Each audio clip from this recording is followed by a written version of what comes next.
Why, hello. Hello. Captain Garrett here. Welcome to the Captain's Cast. I am your host. This is Swords and Starships, and I have just been talking to absolutely nobody for 20 minutes. So this is bad. Hopefully you can see me now.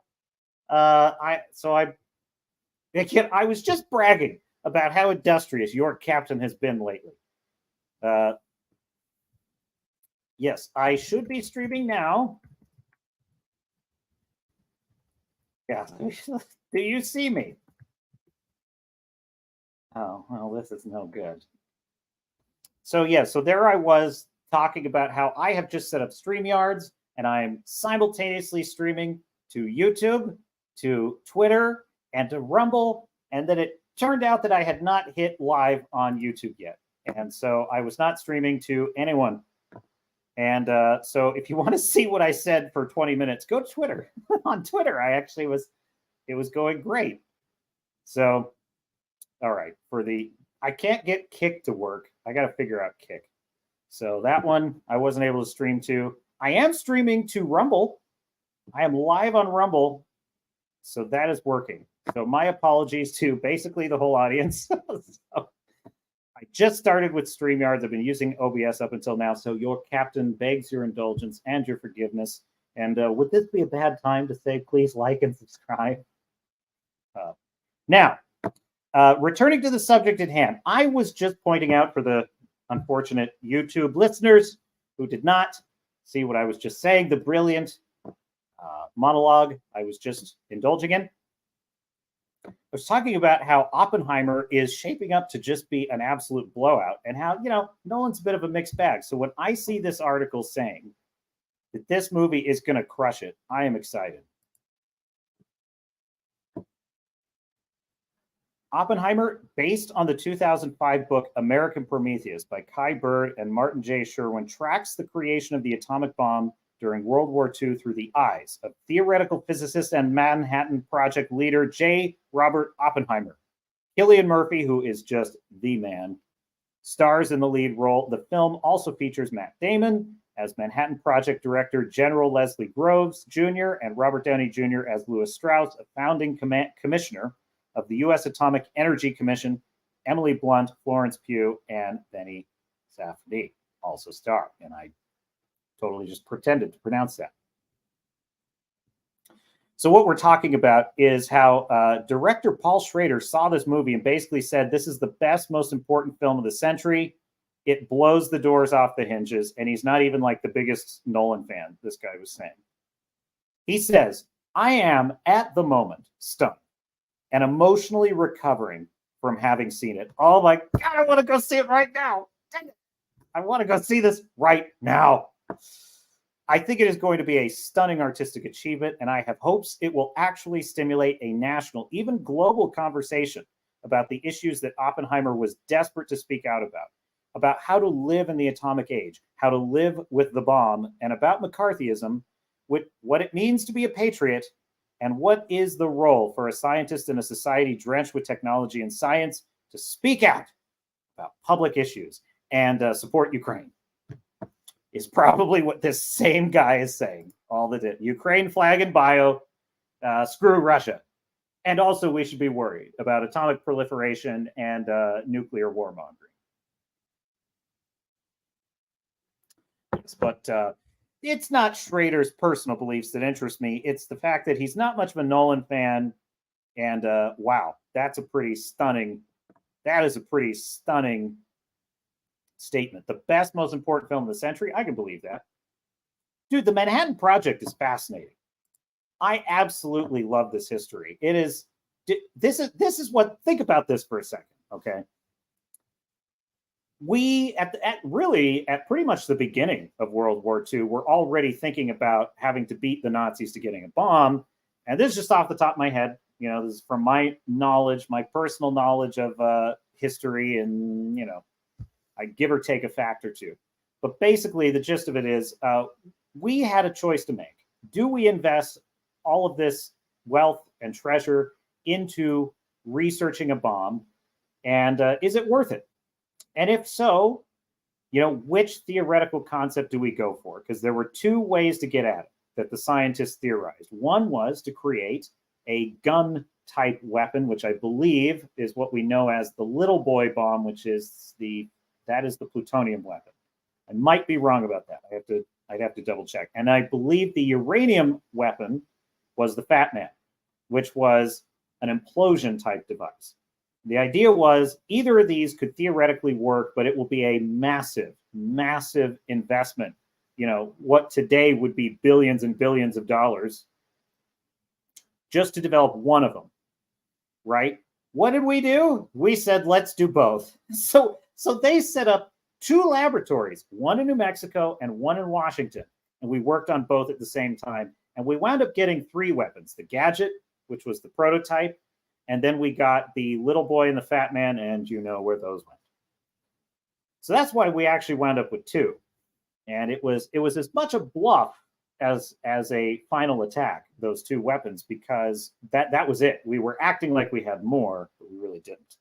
And it would have been a very difficult thing to create more of them at that time.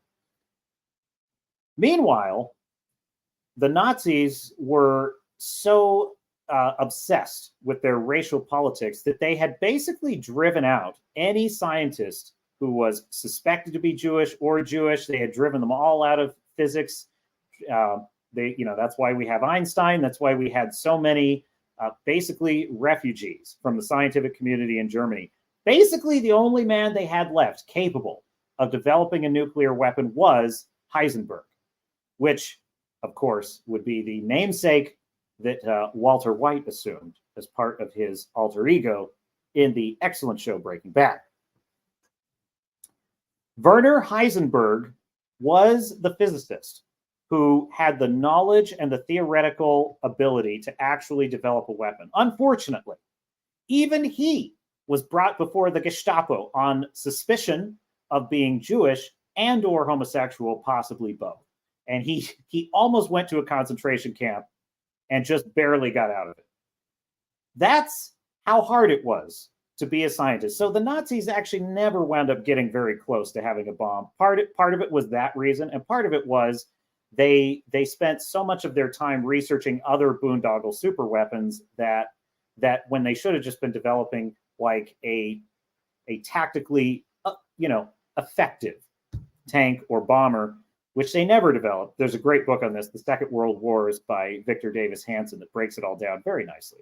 And so they were so obsessed with their gigantism that they really didn't have much time for a nuclear weapon, and they only had one guy working on it. But we didn't know that. Of course, how the story goes. So it's a fascinating story that, like, we basically had enough resources and economic might, we Americans, that is, to create not one but two weapons. We figured I'll try it both ways, and the world's never been better thanks to that basic achievement. You're welcome.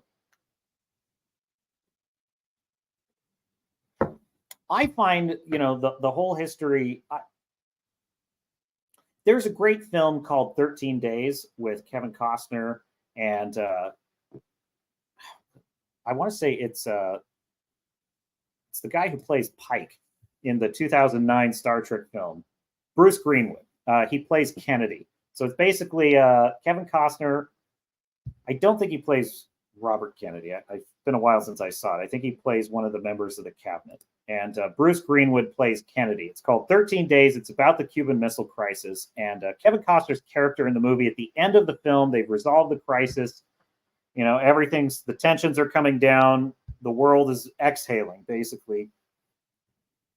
And he's just been, witnessing all of it in the White House. And he says to his wife in the morning, as he's eating breakfast with his kids when the missile crisis is over, he says, every day that the sun comes up and we're here, it says something about us, people, and I quite liked that line because it reminded me that, well, we've lived with the existence of these weapons for 70 years, or give or take, and we're still here.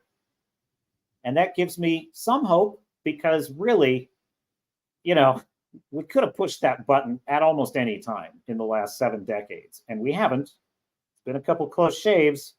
So what I hope is that this film will revive in the minds of every human being that, like, we gotta solve our shit. Like, we gotta handle our shit. Okay, we're kind of not able to get away with being the way we are very much longer, as long as we have these weapons. So on one way of looking at it, on one hand, maybe they're actually a good thing in a roundabout way, because they force us to confront our nature and deal with it, because we simply have no choice, or basically encourage us to do away with war entirely.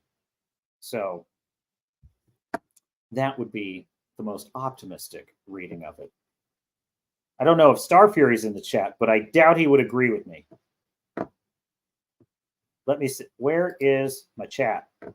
Okay. I did have a few chats come in, but then I screwed up the stream in YouTube. And so there we go. I got a chat from Silverback. I think the implosion was the plutonium and the gun was the uranium, but I could be wrong. Honestly, I'd have to Wikipedia because I don't remember. I get them. All right. What else? Try this headline. Did you know this? Have you heard about this? Share screen. Sound of Freedom crosses the $100 million mark in the US. To every single headline, every single one, they have to add the faith-based political thriller is from Angel Studios, which also produces The Chosen. These freaking liars. It's unbelievable. It is not a faith-based film. There is no religious proselytizing in this movie. It's not about the gospel. It's not about the life and times of Jesus. It's not about a holy war. It's not the Crusades, or, it's none of that. Oh my God, there are Christians in this movie. Jim Caviezel plays a Christian man who has a Christian perspective on the problem. And he says, frankly, one of the best lines I've ever heard: God's children are not for sale, which is a killer line. 60 years ago, nobody would have considered that a faith-based line. That would have just been a line. He would have just been a Christian man stating his perspective. That's all that would have been. He is a character, and the character is so this idiotic, shall we say, adjective that they are applying to it is implying that if you have a film that is not telling a religious story, that is not proselytizing, the subject of the story is not religion of any kind, but it contains a character who is a principal character who is religious, it is therefore a faith-based film. That is outrageous. It's insane. Then they add political thriller. What is political about it? Only the whacked out, crazy, sick, woke left think that this is a political thriller. They think it's political if you believe we need to end child sex trafficking and raise awareness about it. They consider that a politically partisan issue. Well, then I guess I'm a political partisan.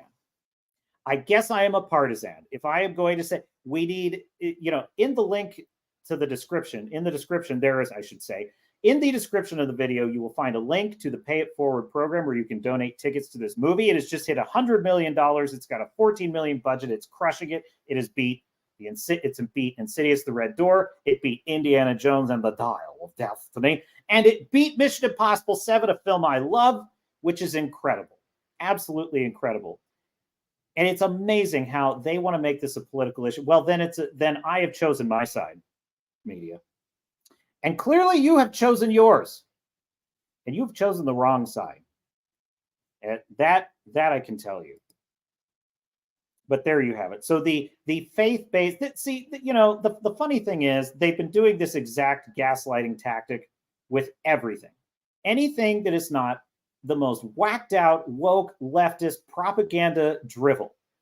Anything to the right of that is not filled with critical race theory and identity politics and lecturing and preaching and just a bunch of garbage nobody enjoys. Even the idiots who believe that crap don't even go to these movies. And so whenever there's a movie to the right of that, they always say this kind of stuff. Right-wing, Trump supported, just whatever bullshit, right? Any movie that is basically made by a generally conservative, Top Gun Maverick is a great example. They basically had all these articles about how, the right wing really likes this movie. And it's like they don't even identify who the country is in the film that we're fighting in Top Gun Maverick. There's never even like any political message at all in that movie. And that's even one of the criticisms of it. It's like, we're fighting a war, we're rooting for our side, and we don't even know who the other side is in this movie. But yet to them, because it's a film in which there is a powerful masculine hero, he's not a loser and he's not the butt of every joke, and he actually succeeds and helps people and is heroic and it does what he does best. And America is to be celebrated and lauded. Because of all those reasons, this is a right-wing movie. Just like Exercise is now right-wing. So the gaslighting, this is not new. But what's striking about it is this is the one issue, child trafficking. This is the one issue that should unite humanity. Unite humanity. The one thing that we can say, all right, look, I hate your guts, you crazy wokey. I hate your guts, you MAGA, hit hayseed. But we can both agree that like child sex trafficking, that should be stopped. And look, if Sound of Freedom had been a propaganda film with a clunky script and like a lot of preachy propagandistic dialogue, I would have told you. And I would have told you I didn't like it. I would have flat out told you, hey, it's well-meaning, it's well-intentioned. I appreciate the raising awareness. It's not a good film. It's not good. Dialogue is rough. Oh, the acting. Oh, and that whole gospel music part where everyone was singing in the church and it was just really on the nose. No, that was not good for me. This film has none of that. It is sober, grounded, powerful. It's soberingly real. That's the thing that's so striking about it to me, is I really did, because I didn't know anything about it, I really did expect this to be like a kind of run and gun Navy SEAL mission to take out the bad guys, which, believe me, I would have loved in this film. I really would have. It would have been cathartic. It would have been excellent. The problem is it would have also been a fantasy. And what this film is it is chillingly real.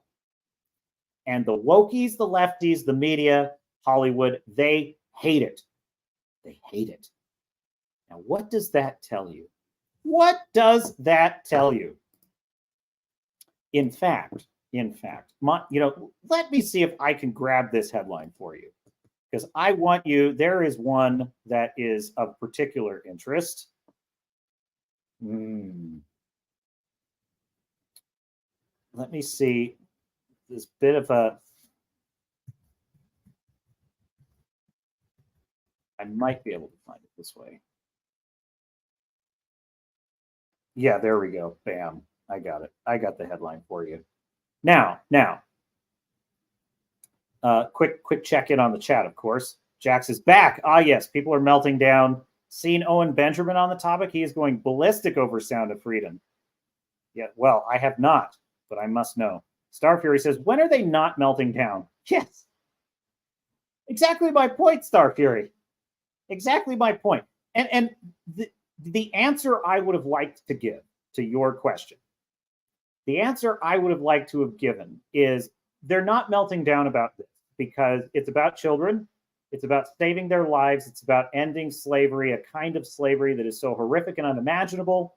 All of us humans, from the reddest MAGA supporter to the bluest Biden supporter, if that's a real thing, just grant me that. We all agree. Let's stop this thing, right? Whoever's guy is in the White House, I don't care. Let's stop this thing. I would have liked to have been able to give you that answer. That they're not melting down. Honestly, I would have liked to have said that even if the reason that they're not melting down is because they understood how they're going to look if they melt down about this. I really did think, some wokies, very few, but some of them are not completely stupid people. Okay, like a good example of this, Ryan Murphy, who is the showrunner of American Horror Story, the writer creator, that one of the wokest freaking writers ever of all time. All of his stories are woke. He actually is able to write a couple of good woke stories, which is like the unicorn. Like, that's not normally possible, but he's entertaining enough in his writing style, I think, that he can pull it off sometimes, about half of the time. Well, he wrote that, and it's woke as hell too. He wrote that Dahmer show for Netflix, and it went crazy. Everyone loved that show. That is a classic Ryan Murphy type show. And it was well written, and it was packed with a bunch of woke bullshit towards the end as well. It's a little bit stealthy, but it's there. And so my thought was the smarter ones would have said, well, if we melt down about this is going to look bad. If we melt down about this, they're going to know we're fully behind maps. Like, we are pro map, that this is our agenda. We really are grooming that's really a thing. We're doing it. We don't want to have that look. So we're just going to sit this one. We're going to sit this one out and just be a little quiet this time. Just this once. We're going to go right back to hating all of humanity and wanting everything to be ugly and dismal and depressing right after this. But for this one, we're going to sit it out. We're going to bench it. We're going to bench the team. We just want to let's slip under the radar. They couldn't even do that. They couldn't even help themselves. And I give you want evidence? In the words of Gul Dukat, he wants evidence. He wants evidence. I'll give you evidence. This for bounding into comics and plenty of other sources as well. But I just get a good look at this guy, because let me tell you something. This is a man who does not like Sound of Freedom.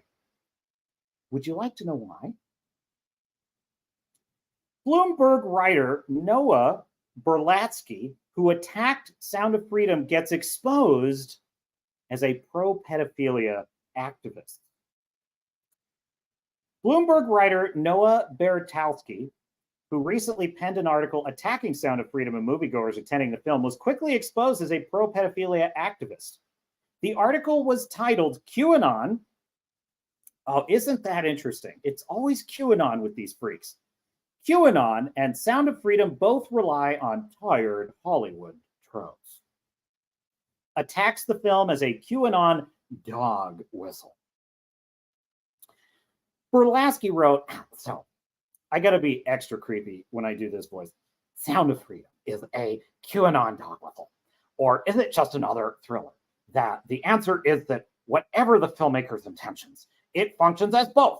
These narratives do little to help victims, and I care a lot about victims, but I like creating them, but they can create coalitions of feeling, disgust, and outright righteous rage that connect conservative. Ew, conservatives are gross. Conspiracy theorists with the mainstream. That's why Trump, ew, gross, is screening it. That's why its popularity is ominous. So let me get this straight. The movie's a dog whistle. It's QAnon adjacent. Trump is gross. Conservatives are gross. Those are all the reasons you should not see this film, because conservatives had any involvement at all. Conservatives are not people and should all be put in a concentration camp. That's basically what these people think. It's like they should all go to a re-education camp where they can actually become correct thinking citizens. So conservatives are not persons.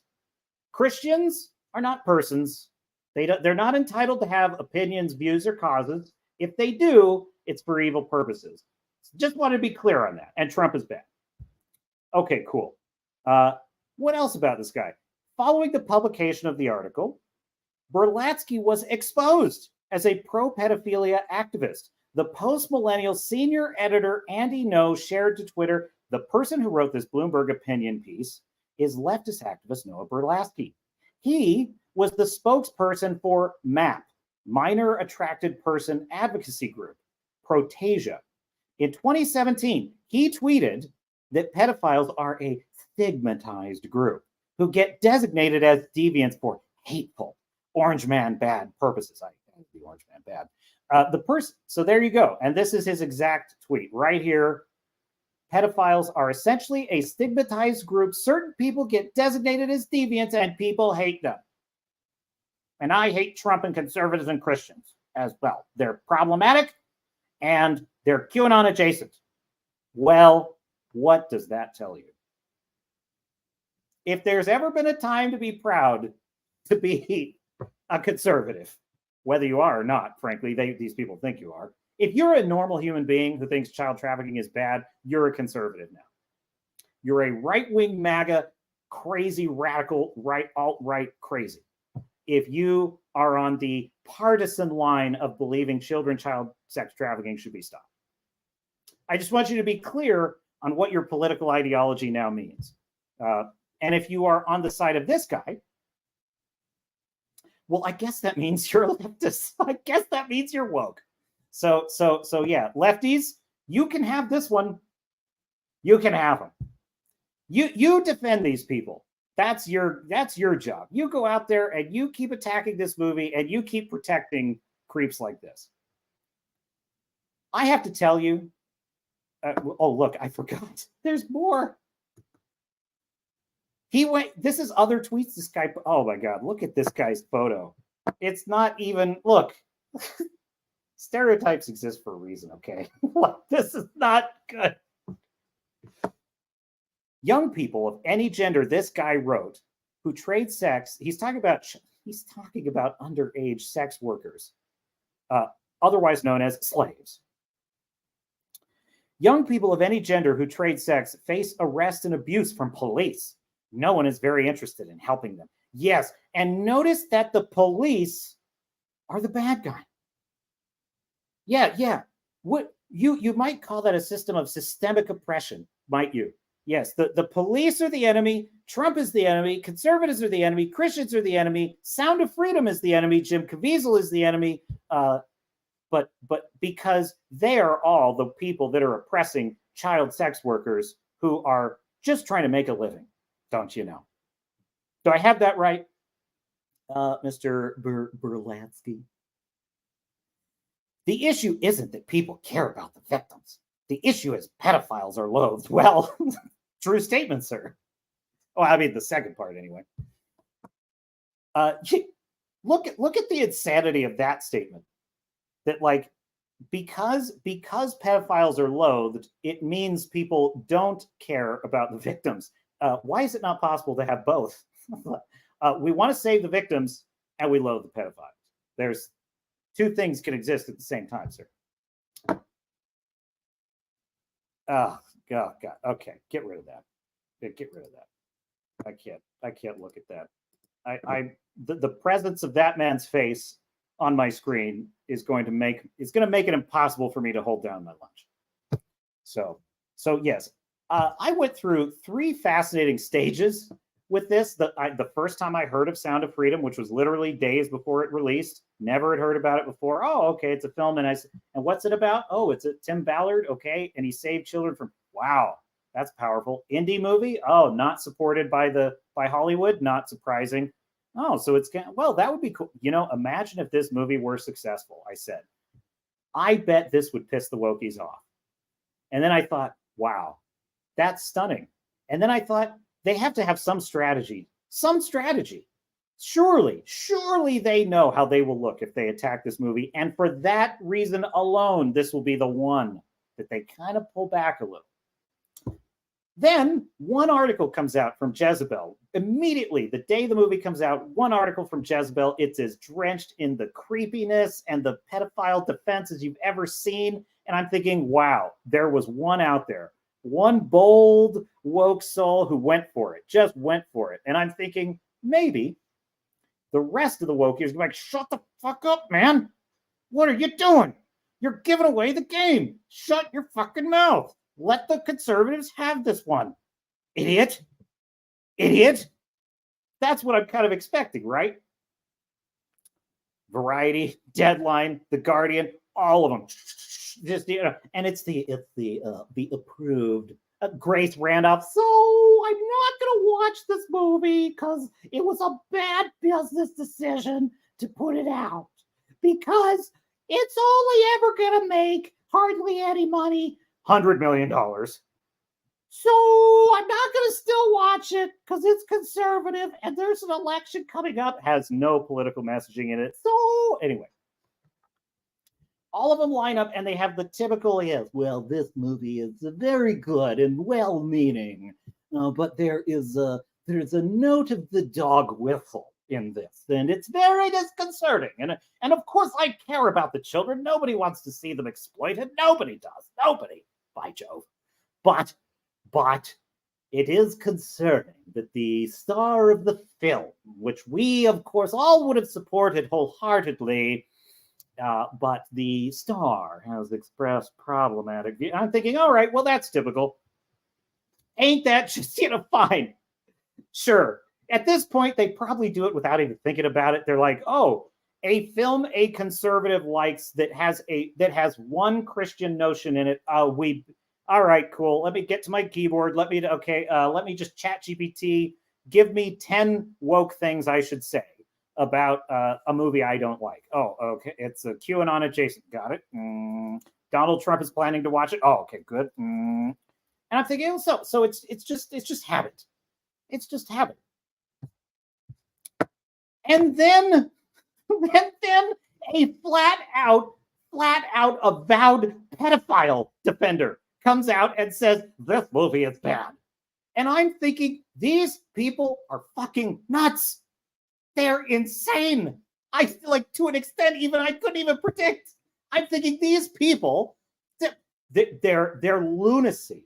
They're lunacy. And let me explain what I mean by these people. I mean crazy, radical, leftist, identity, politics, wackos, sickos. Let there be no mincing of words. That's who I'm talking about. Their lunacy has reached such a fit of peak. They can't even see what they look like. They can't even hear themselves. They're in the position of making defending children a partisan issue, a political voting presidential election issue. They are in the position of saying, well, if your orange man is going to go see the movie and champion this cause, well, screw you. Our president, Mr. Biden over there, after he gets done with his 15 naps, he is going to get right on ignoring this. And so you could just take that, MAGA crazies. And they don't even understand that they're choosing that. They're choosing that. Why? It's an unforced error. Understand, folks.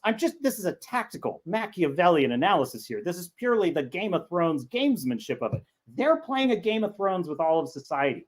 Whether you like it or not, we are all of us in a Game of Thrones with these people. And believe me, that phrase, you either win or you die in the Game of Thrones, that's what they're playing for. Trust me on this. And I'm being a bit metaphorical. They're playing for all the marbles, is what I'm saying.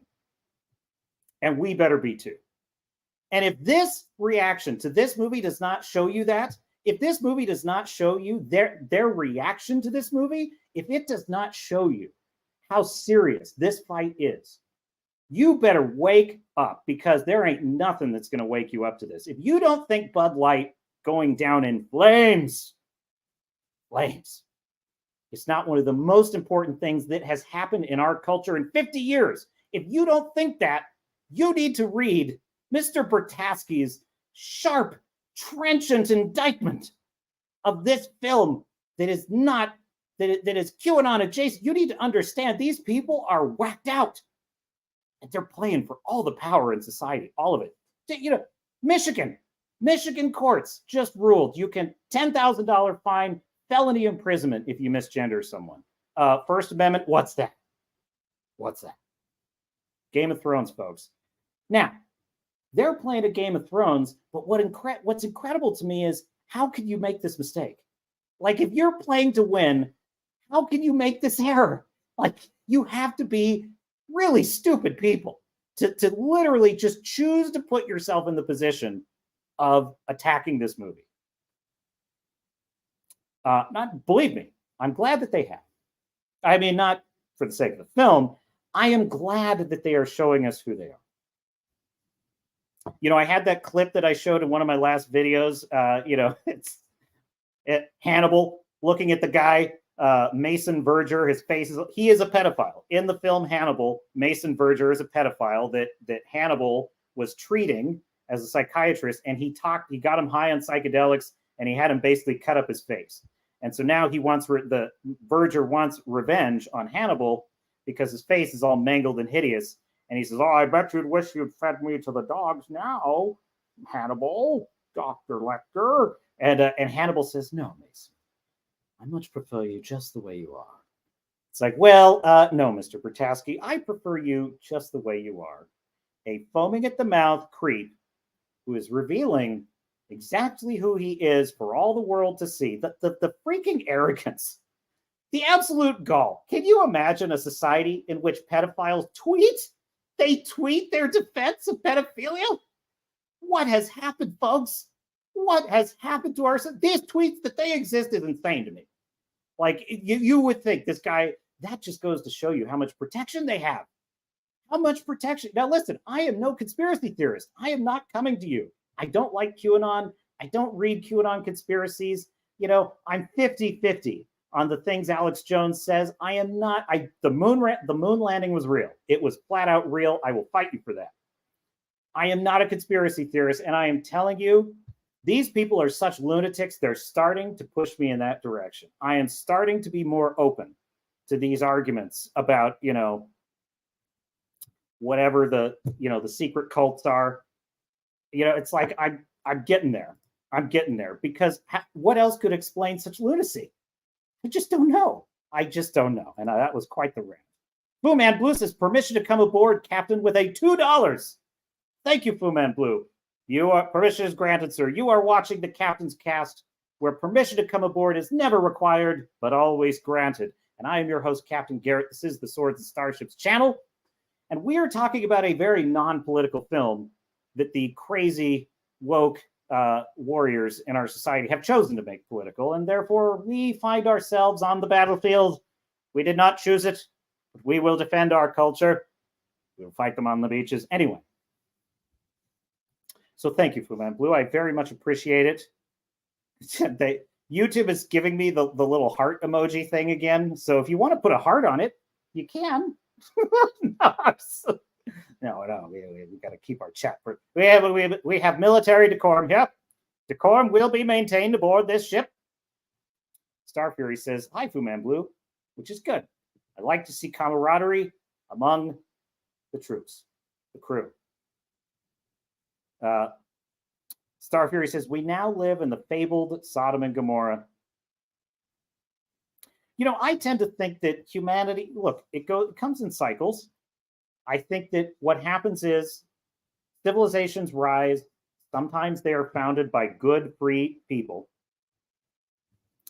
The early Greeks, the early Romans founded egalitarian societies. And what happened? Time went by. They got fat off the land, and they began to take things for granted. They became decadent. It is eerie, a lot of the parallels between Rome when it became an empire and then eventually started in its decline. And I think we're going through one of those cycles now. And I don't believe it always ends in disaster.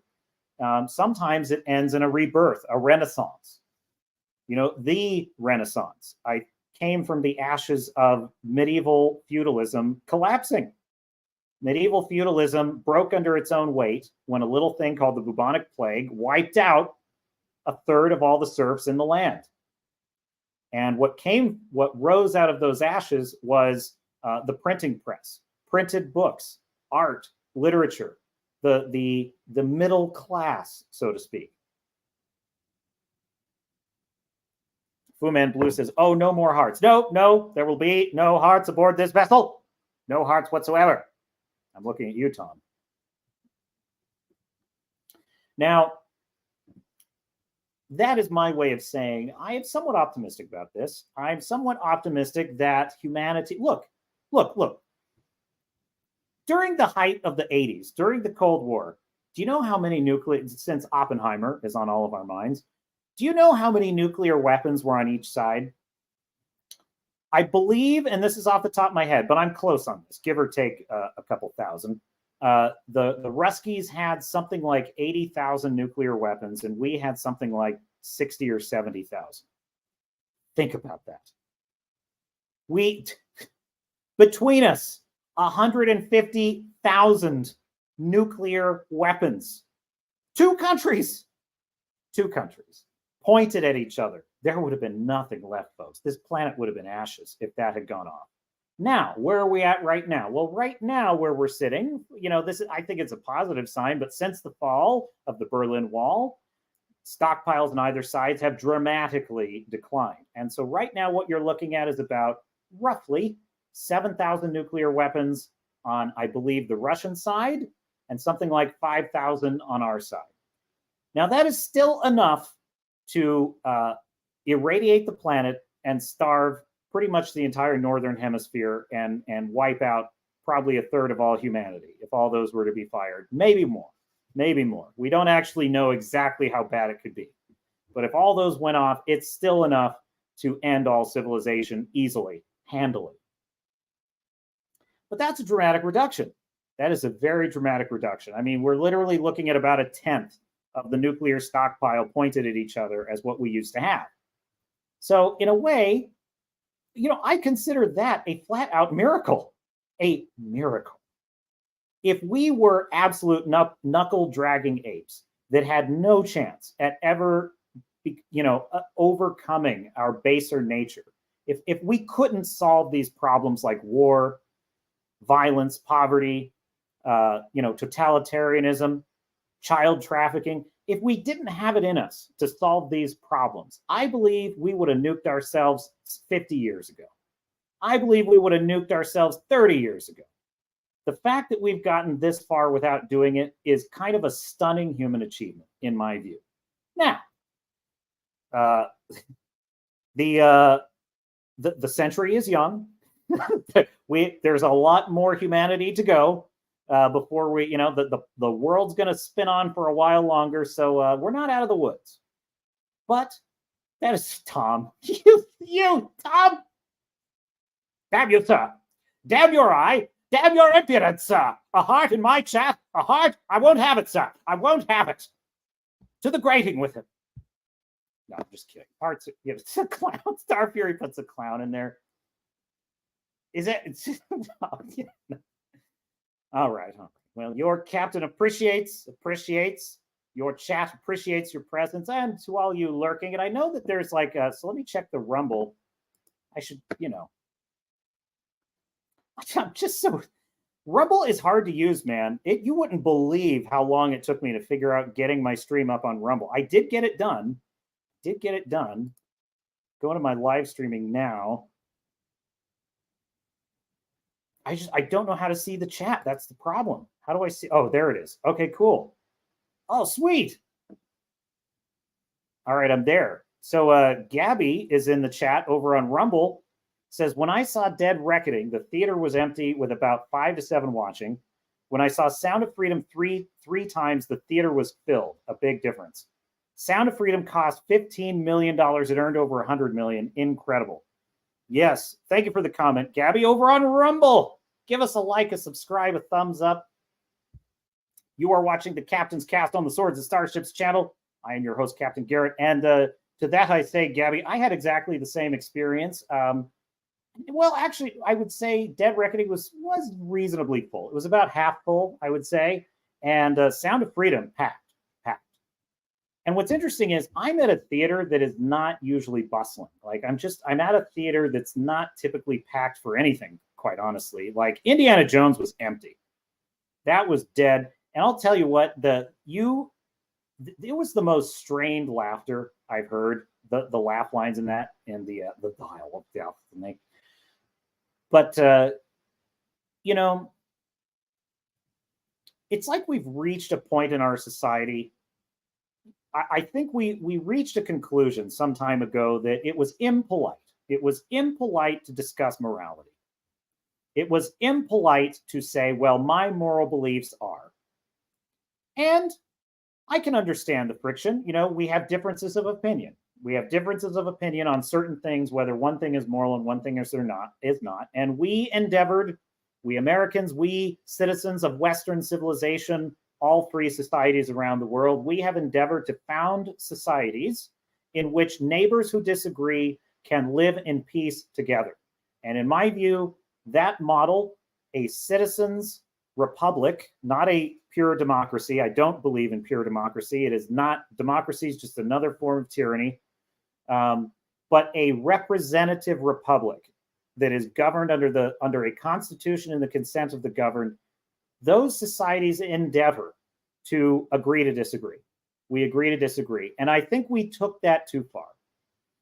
I think we took that too far. We took that to mean we were not allowed to take a moral stand on anything. And Sound of Freedom to me is a line that has been drawn in the sand. This far, no farther, as Captain Picard said in First Contact. Fu Man Blue is over in the chat on Rumble. The man's incredible. He can be in two places at once. He says, hi, Gabby. Came over from YouTube so you won't get lonely. That's very kind of you, Fu Man Blue. As I was saying, the line has been drawn. And it shouldn't be a line. It shouldn't be a line. But in a way, it's more like an invitation.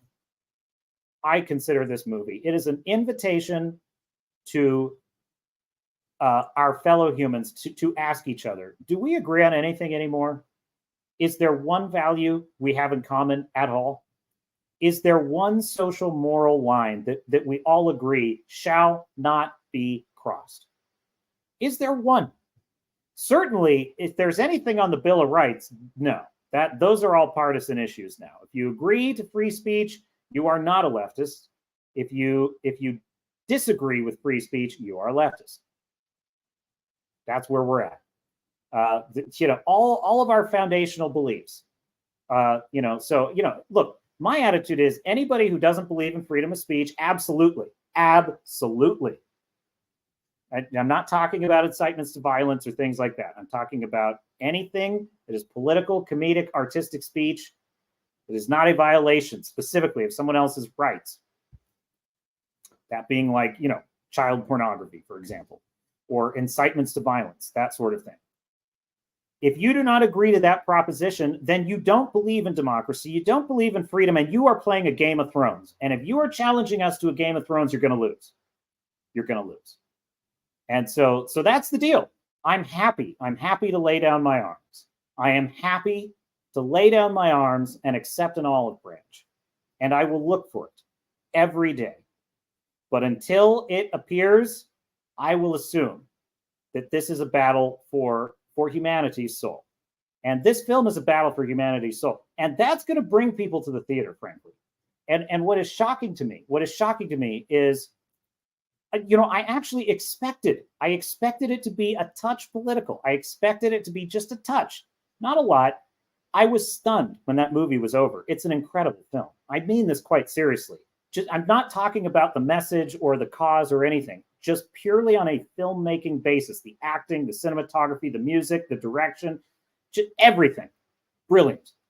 Story structure, impeccable. It's an impeccable. Look, I could go right through the Blake Snyder beat sheet and give you every beat of this movie. Blake Snyder beat sheet. If you don't know, he is the author of Save the Cat. Let me see if I can get that. Maybe I can just go through the beat sheet right now. Where is it? I might have it in my files. I might have it there. I just, I get grand ideas that I have not prepared for in the stack of stuff. Oh, wait, actually, I think this might serve our purposes.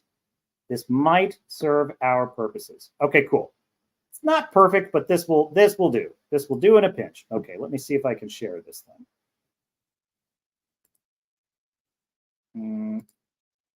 Let me add stop screen, present. Their screen. And let's try this one. Sweet. Okay, cool.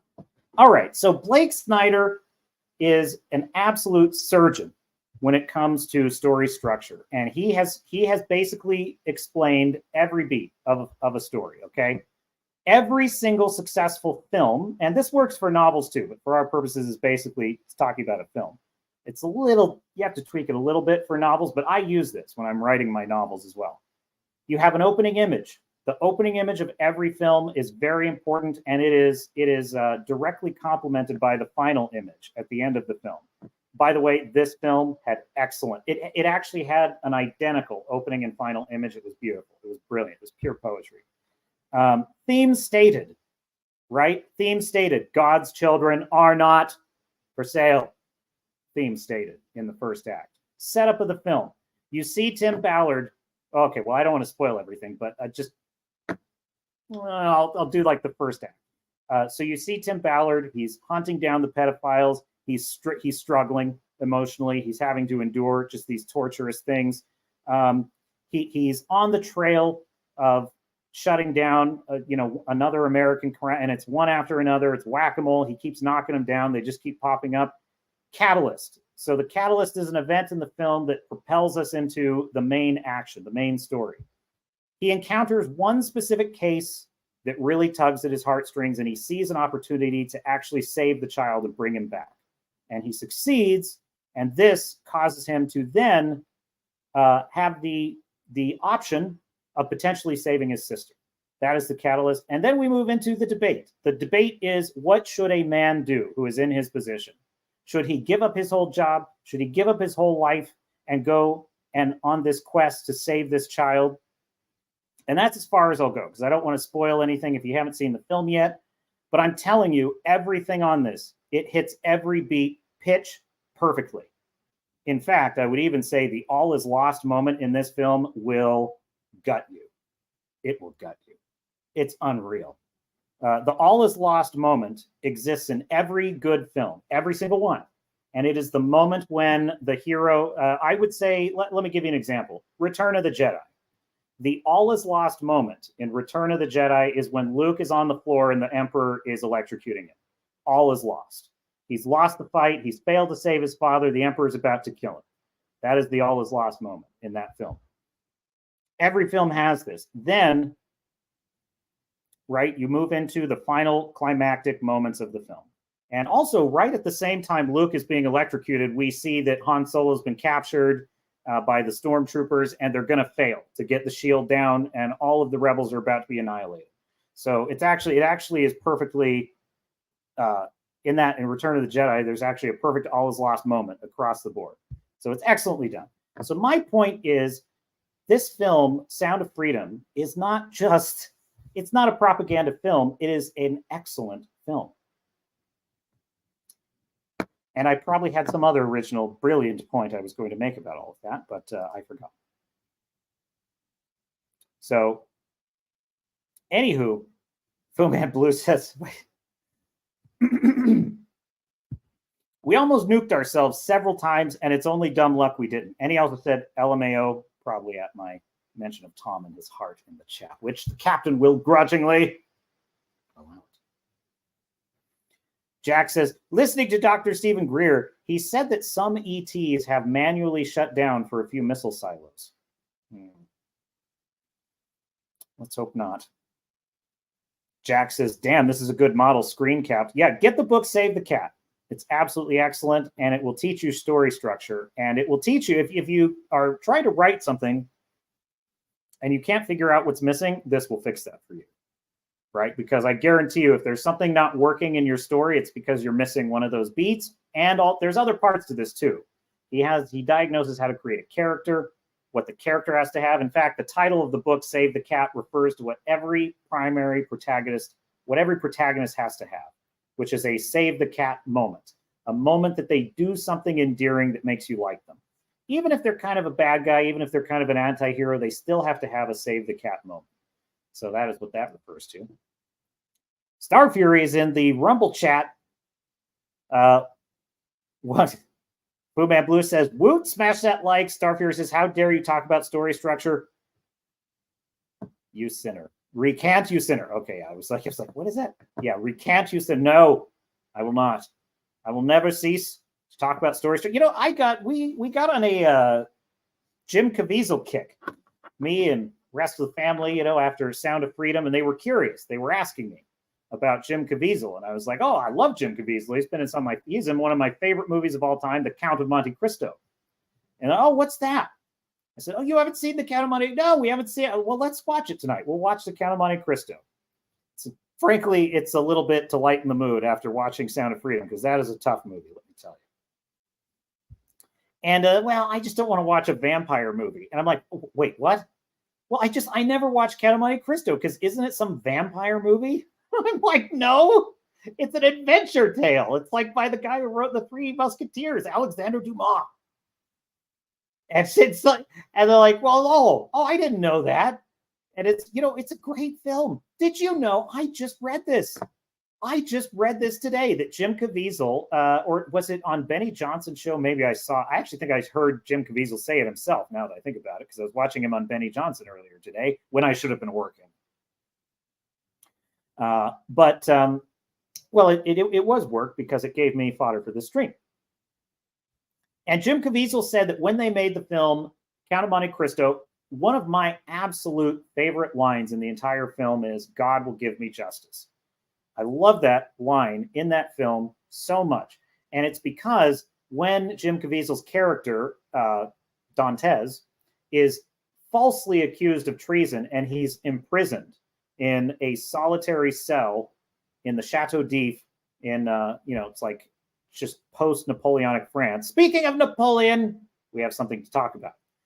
In post-Napoleonic France, he is in prison. And on his walls, the last prisoner who used to live there has carved, God will give me justice, into the stones. And so he spends 13 years in this prison just making it deeper, right? Just like digging that engraving a little bit more each year. And it just says, God will give me justice. And it becomes a theme for the entire film. And it's even more poignant because the man that he meets in prison is a priest. And Dantes has lost his faith in God. In the story, he's lost his faith in God because he's been falsely imprisoned. He's lost his fiancée. His entire life has been taken from him. And so he gives up. He thinks God doesn't exist anymore. And the priest says, well, you know, he says he says something about God in a scene. I forget what it was. And Dantes says, I don't believe in God. And he says, that's all right. He believes in you. And so it's a theme. It's a theme in the film that, like, faith that there will be justice for what has happened to him. And the final shot, we're talking about the final image in a film, which is very important. The final image in Count of Monte Cristo is that engraving. God will give me justice. Well, I tell you that to tell you this. So Jim Caviezel is chatting with old Benny over there on the Benny Johnson show, and he says that Disney, I believe, they owned the rights to that film, which I didn't know that. They owned the overall rights to the Count of Monte Cristo film, and the executives tried to pressure the writers of that film to take out the references to God. They tried to pressure the filmmakers to remove that line, God will give me justice. Now, I have said many times on this channel, woke writing, not a thing. They're not capable of it. They don't have creativity. They're not, you know, propaganda storytelling is garbage storytelling. You can't tell a good story. It's why woke storytelling sucks. Because all you care about is your propaganda and your sick worldview. You don't care about story structure or anything. I would watch Count of Monte Cristo back in my hardcore atheist days, and I still love that line. As an atheist, I loved that line, God will give me justice, because it's not just about God. I mean, that's part of it, but it's the belief of the character. It's the character and his loss of, you know, it's about faith in general, faith in himself, faith that there's goodness in the world still, that there's something worth living for, all those things, you know, and the short-sightedness of these people, like, now get God out of it. Yeah, gross. It's like, this is why everything Disney does is garbage. It's why their films fail. It's why they suck. It's why Sound of Freedom has defeated Dial of Destiny, Insidious, The Red Door, and Mission Impossible 7. Clean sweep. Defeated them all. And even defeated Independence on Independence Day.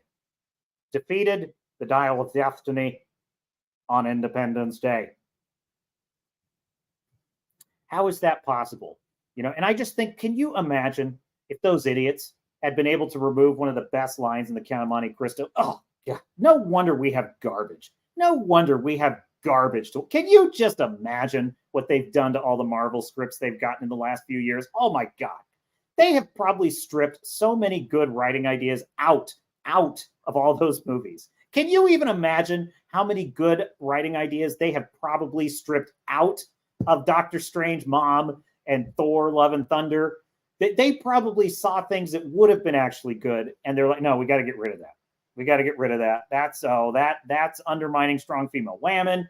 That one's patriarchal. That one's too much. There's too much whiteness in that one. We got to get rid of that.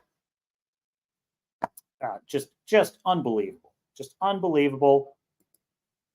Okay, shall we shift gears just a skosh? What else do I have in the stack of stuff? I have so much for you, my dear friends. And then Fu Man Blue says, Jim was on Jordan's podcast and the guy he portrayed, Tim Ballard. Yes, Tim Ballard. And, you know, something I will say, you know, we have a bit of a problem in our society right now with our federal agencies, I would say. They have become rather destructive of civil liberties. That being said, the existence of a former, I believe, CIA agent and Homeland Security agent, Tim Ballard, is a reminder that there are good people in these organizations, and we must not forget that they exist. We must not forget that we do need people like this to protect civilization and to protect the innocent from these things. And if we can just restore our institutions to what they should be, perhaps we can reclaim that quest from the forces of darkness. And this film, Sound of Freedom, is a good step towards that. Unfortunately, there are things in the world that should not exist, but which do. And I am going to show you now one of those things. Close tabs to the right. I regret, my dear sailors and Star Nuts, that I must show you this. Because, you know, I am a Star Trek fan. And, you know, there is a brand of Trekkie that seems to think, well, they're not really Trekkies, to be honest with you. But let's just say there are those who seem to think that Star Trek Strange New Worlds is Alex Kurtzman and Akiva Goldsman writing the ship. And I have not watched more than the first episode of Strange New Worlds because it is garbage.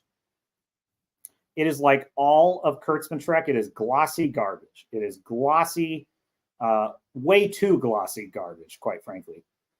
And this little clip has done nothing to disabuse me of that opinion.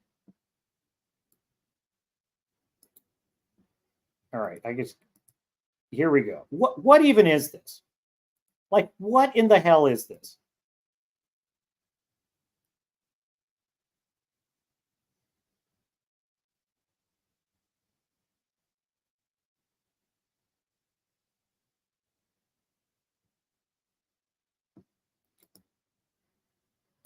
That is Spock.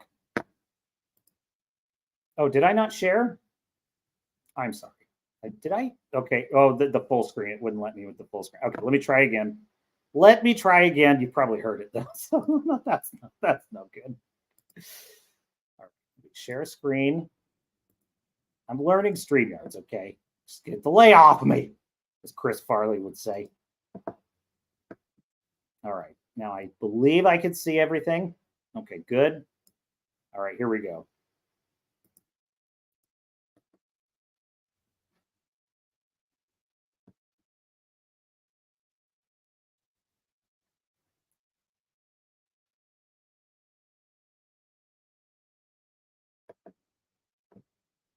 My God. I mean, the people running Star Trek. Uh, it's unreal. It's they are social media managers that are writing this garbage.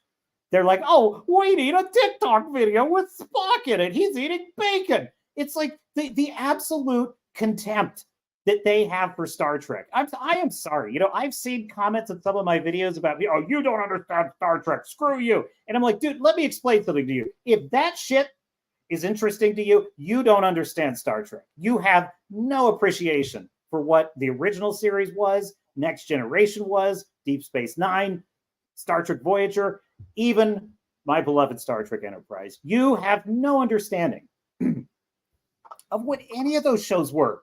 If you think that, because let me point out, and look, let me just put on my Star Trek glasses here. Well, you see, Vulcans are vegetarians and would never eat animal product because they morally object to it. They no longer believe in enslaving animals for food. So, yeah, so that's one thing. That is one thing you got wrong. So, right off the bat, like, seriously though, there's like this whole scene in Star Trek Enterprise when T'Pol, who's a Vulcan, is eating with Archer, and she's kind of like irritated that him and Tucker are having a steak, and she's like, your species claims to be enlightened, and yet you still consume animal flesh for sustenance. And it's like that. Now, why do I harp on? Is it because I love vegetarians or something? No, my point is it's their character. It's the personality of their species. And it wasn't just that was a thing. It was that, like, it had to do with their culture. They had evolved to embrace logic. And in their logic, it didn't make sense to kill creatures to survive. And, and so the idea that, and now I could already hear, but you don't understand. They're with a contextual rhythm. He was under the influence of a drug at the time because of an alien mind control. And so he was trying bacon, and that was why. You're just being angry on the internet for no reason. It's like, no, I don't care. I don't care. I don't care what the context is. I don't care if it's not even in the show and it's just a promotional thing. I don't care.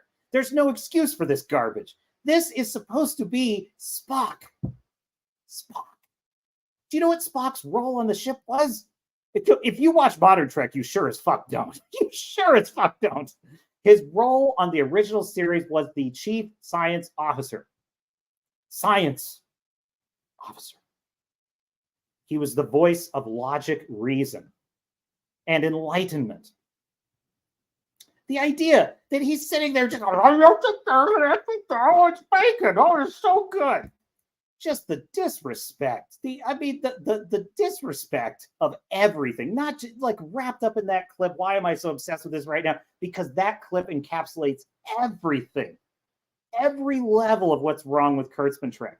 It's glossy garbage, right? It's like everything looks pretty, the nice uniforms and everything, but there's no sense of reality to it. Nothing about it feels authentic. It feels like a Twitter post to me. That show feels like Instagram fodder. Like it feels like the kind of cloying, just saccharine, like images of space you get from like a teenage girl's poster of space is what those shows look like to me. They're glossy garbage. Then you have the intellectual level of it. It's like they think that they think levity and comedy between characters is big, dumb, stupid jokes that undermine all the tension in every scene. They, flashy, like childlike humor that is just supposed to grab your attention. Like that's what they think it is. And I actually think a lot of that comes, MCU humor, for example, which is what it was infected everything. I used to say the Game of Thronesing of everything. Now we've got the MCU humoring of everything. And the idiocy of this is that Star Trek has always been funny. Star Trek was always funny. Every single series has little moments of comedy and levity between the characters all the time. But you know where it comes from? It comes from the fact that these characters are all larger than life. They're all very different and they conflict with each other. The whole thing about like McCoy. Oh, why you green-blooded, don't you have any feelings at all? And it's like that's where the comedy comes from. McCoy is he's a hot-headed, moralizing doctor Spock is a very cool, calm, collected intellectual. And so they naturally rib each other, and they naturally have friction. That's where the comedy comes from. It comes from a genuine place. These idiots think it comes from bacon. Morons. All of them. What's the next level? They undermine Spock's character. He's a joke. They don't understand the character. They don't understand Pike's character. They don't understand what made Spock such a powerful character in the first place. He wasn't there to try bacon with Captain Kirk. Okay, he was on that ship to be a moral advisor, to help the captain suss out explanations to important interstellar phenomenon that on which the fate of the entire Federation and the lives of the crew could depend. He was an officer. This character is a joke. This character is a child. And by the way, I despise this actor in the role. He wasn't terrible the first time I saw him in Discovery. It's like the more I see him, I'm like, this actor just, God, he's awful. Nails on a chalkboard, this guy. So it's just every level. It's just every single level of what they think. This is how officers behave. I mean, come on. You know what? Benjamin Sisko.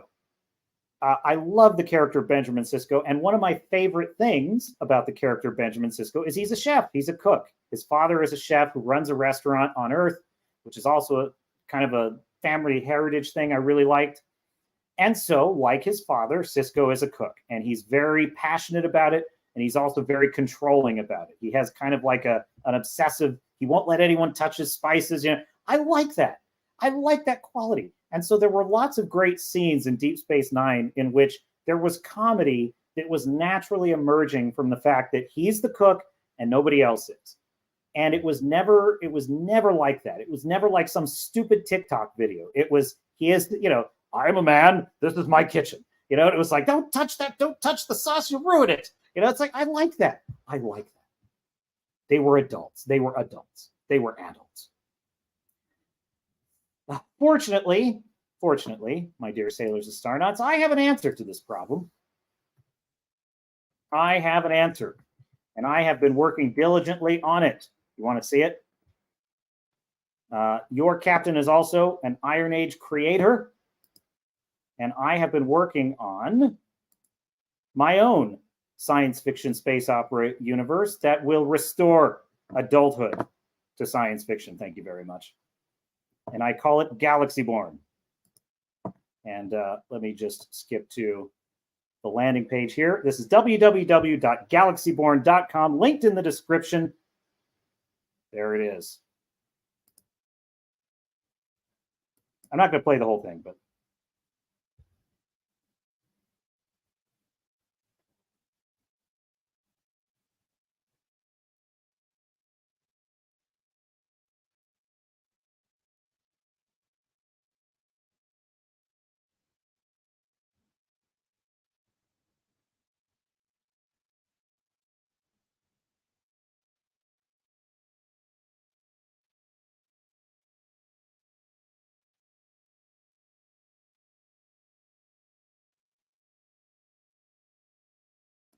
all right, so there you have it. So it's going to be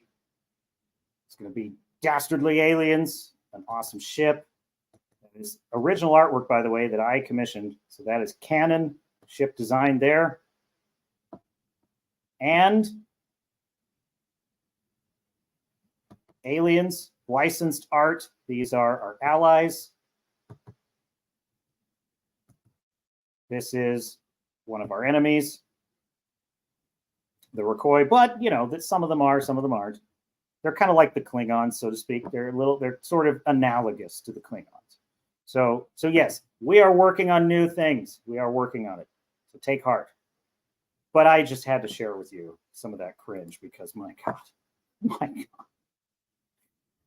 I mean, bacon, Spock. Boobad Blue says he wasn't there to try bacon. Too funny. He wasn't there to Star Fury. I can't read that. He says, be naughty to all the writers in Hollywood. He says, be mean to them, is what I'm going to say. He says, be mean to them. No, look. I have no problem with bad writers. I don't. I look, they'll always exist. They have to.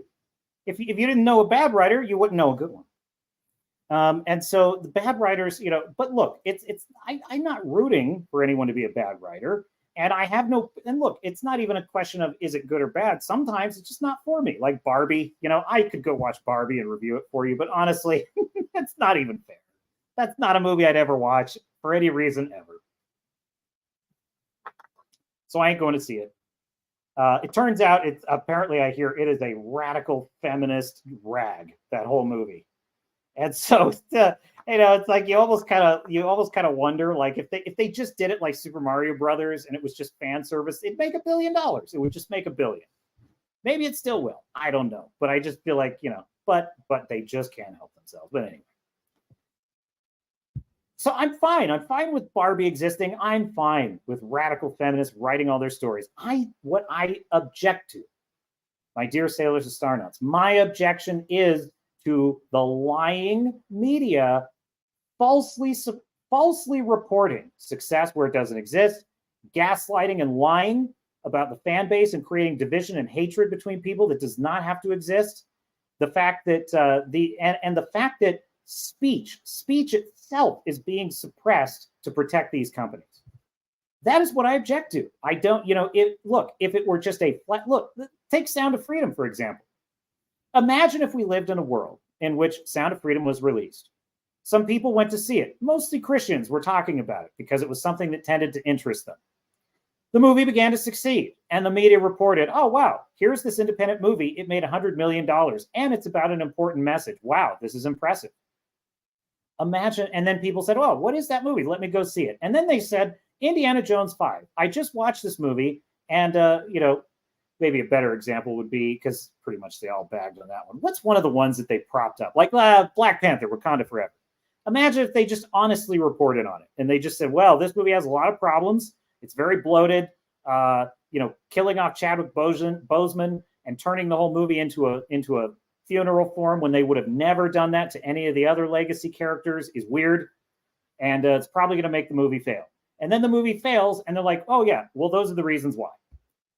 If that was the world we lived in, I'm fine with it. We all get our say. We can all write our stories. And look, if something woke comes out, like I even said it, American Horror Story. It's woke as hell. It's pretty successful most of the time, I think. I haven't checked in on it in a while. I like some of the seasons. I'm fine with that. Listen, it is us that are on I'm just going to say the liberal, let's just say the liberal all the way to radical right. Most of us are pretty much okay with, engaging with content that is created by people who disagree with us. In fact, most of the time, normal people find that interesting and delightful and engaging and like to have a little bit of a debate in their head about different issues. I like this Oppenheimer thing. There's going to be this whole thing about McCarthyism in it. I'm here for it. I'm interested. If it's a nuanced and interesting debate, I am open to hearing the kind of, if it's a liberal progressive take, I'm fine with that. I have no problem with it. If a movie that has a message I hate succeeds because people genuinely liked it, oh God, can I find an example of this? No, there's got to be one. Something that people inexplicably like that I think is one of the biggest pieces of trash ever. Guardians of the Galaxy 3. Perfect example. Guardians of the Galaxy 3. So many people love that movie. It is garbage. That movie is trash. I hated it. I wanted to leave the theater. It's one of the worst films of the year for me, Guardians of the Galaxy 3. And I'm no disrespect to anyone who likes it. I don't understand why. I don't understand why anyone likes that movie. The plot was a mess. A total. Anyway, sorry, I don't mean to get on. My point is, I'm fine with that though. If people went to the theater, they saw Guardians, they liked Groot, they thought that the raccoon storyline was good, Rocket Raccoon, that was really powerful and emotional. I found it weird, but if people liked it, I'm okay with that. If it's honest, if it is honest and fairly earned, I am okay with it. I'm going to critique it. I'm going to disagree with you, but I'm okay with it. So that's my long way of saying, Star Fury. That's my long way of saying I slightly disagree with your, shall we say, proposal. Fu Man Blue said, what happened? Fu Man Blue says, I tried to promote Swords and Starships book and YouTube censored me. Seriously? I mean, really? What did I do? It's not even political or anything. I mean, I run the ads on YouTube. I'm not really running them now. It's just not working out, but it wasn't there. You mean organic marketing is going to be a better route until I have more content to deliver. So I'm actually working on that first, as I mentioned, next month. I'm going to drop the first episode of Galaxy Born. So you'll be able to read it. And I'm even going to narrate it. I'm going to do an audiobook version so you can listen to it in these very dulcet tones of your captain. So we will talk more about that. Is crazy though. They're censoring it. So like when you try and put it in the chat or something, maybe it's like it's worried about spam because it's a link or something. Anyway. Star Fury. Oh no. Speaking of the writers in Hollywood, we could offer each of them a pistol with one shell in the cylinder and offer them the choice. Oh no. No. Look, I'm fine with it. I'm fine. I want everybody to have their say. I just want honesty. I mean, I'm saying liars can be liars. I'm just saying I want an honest playing field. Let that which is good succeed on its merits. Let that which is delightfully bad succeed on its merits. I'm fine with that. I got no issue with that. And if I write the great American novel and nobody thinks it's good, well, I guess nobody thinks it's good. It's going to be great, though. It's going to be good.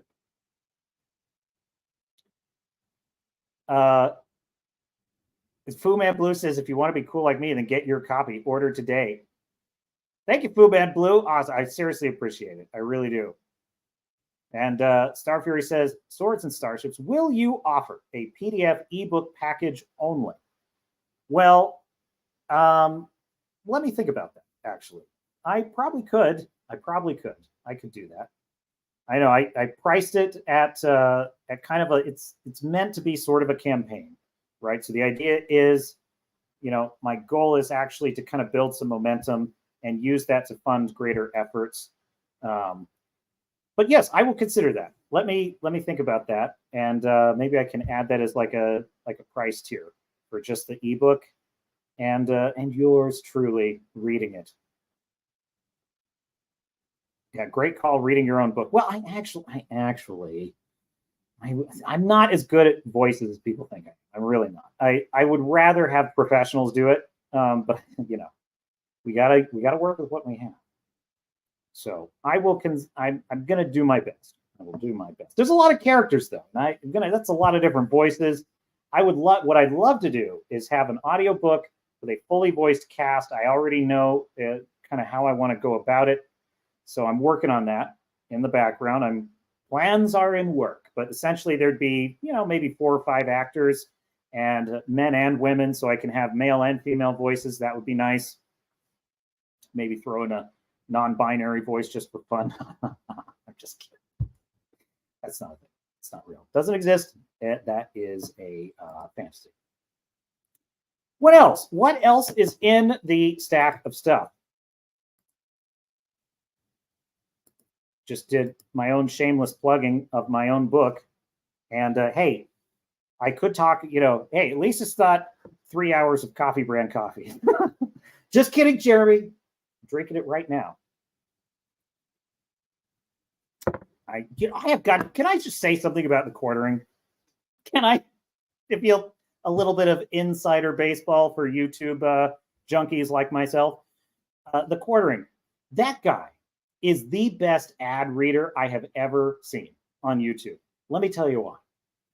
Because, most people that are going to read an ad, like, Ben Shapiro is probably the worst. He just immediately, I haven't listened to him in a long time, but, he just goes right to, and it's terrible. We're literally facing nuclear war, and this is terrible. But first, Birch Gold. And he just goes into like this, and okay, yeah, I could skip here. The quartering, he is stealthy.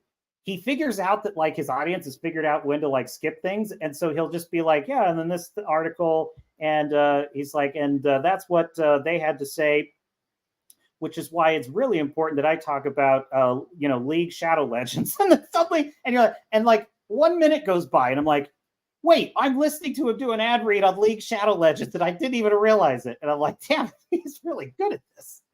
So anyway, I aspire. I aspire to such talented chivalry.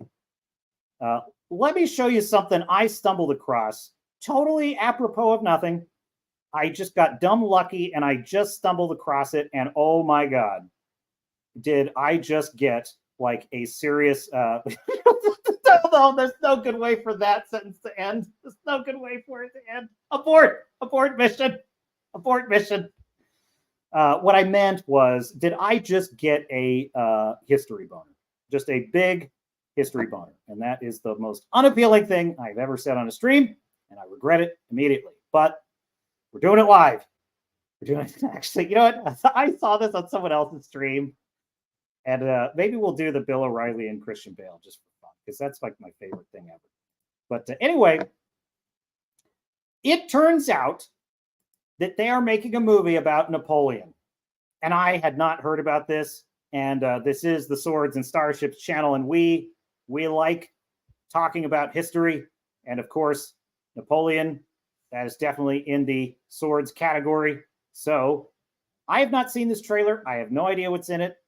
So let's roll it.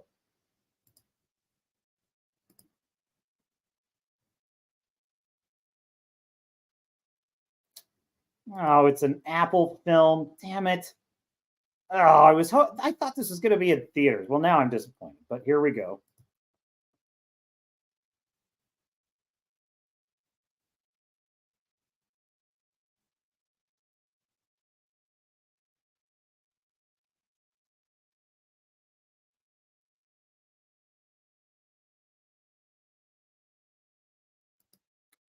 Well, Napoleon, played by Joaquin Phoenix, looks inspired.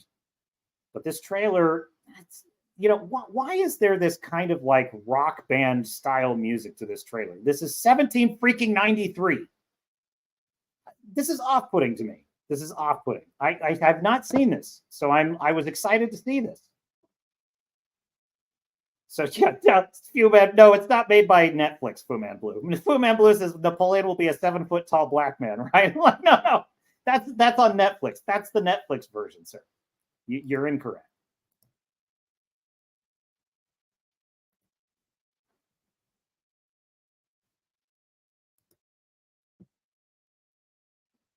It occurs to me there's maybe a better way to share this, and I am being remiss. Let me see if yeah, there we go. Let me do that.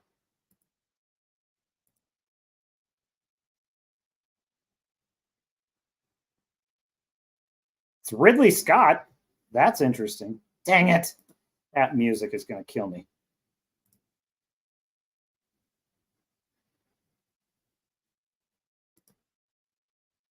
God, the music in this trailer is, A, it's making it hard to play it because of the copyright issue, but B, it's really off-putting. It's really ruining this for me.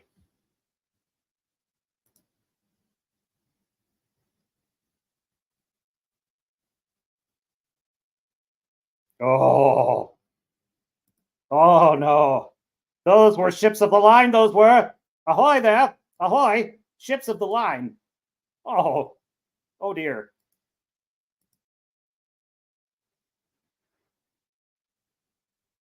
That's going to be rad.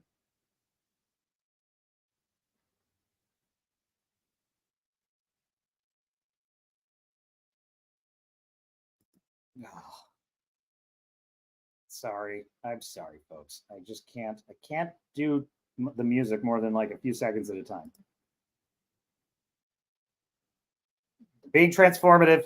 Being transformative.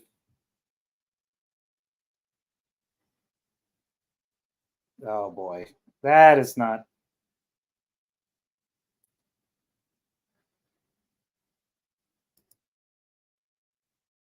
This is like a freaking heavy metal over the top version of Napoleon. It's like Napoleon is a rock star. You know what it's almost like? It's almost like that movie A Knight's Tale with Heath Ledger, where they're turning it into a rock and roll movie. It's like, dude, Why can't you just recreate what happened?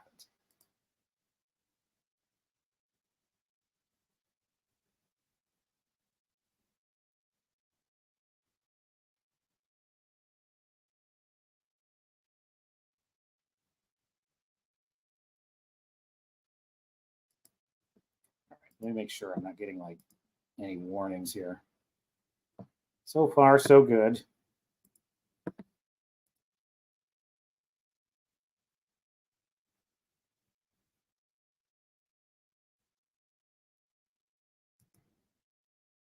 Being transformative.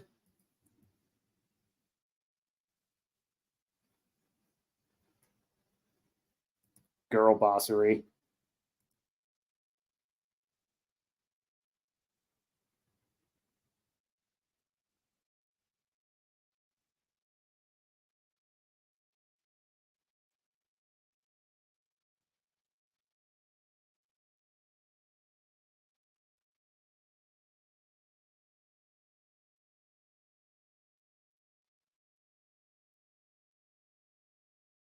Well, that's a rad line.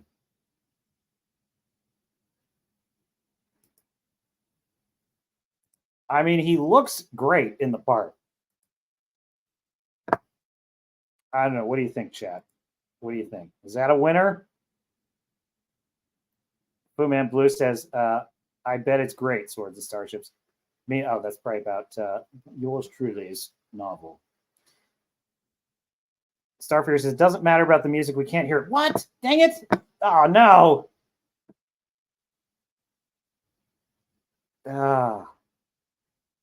Okay, you guys couldn't hear anything? Dang it. I got to figure that out. All right. Let me see here. I got to figure out the audio situation on those then. Well, that sucks because I had other things to play. No. Let me switch to.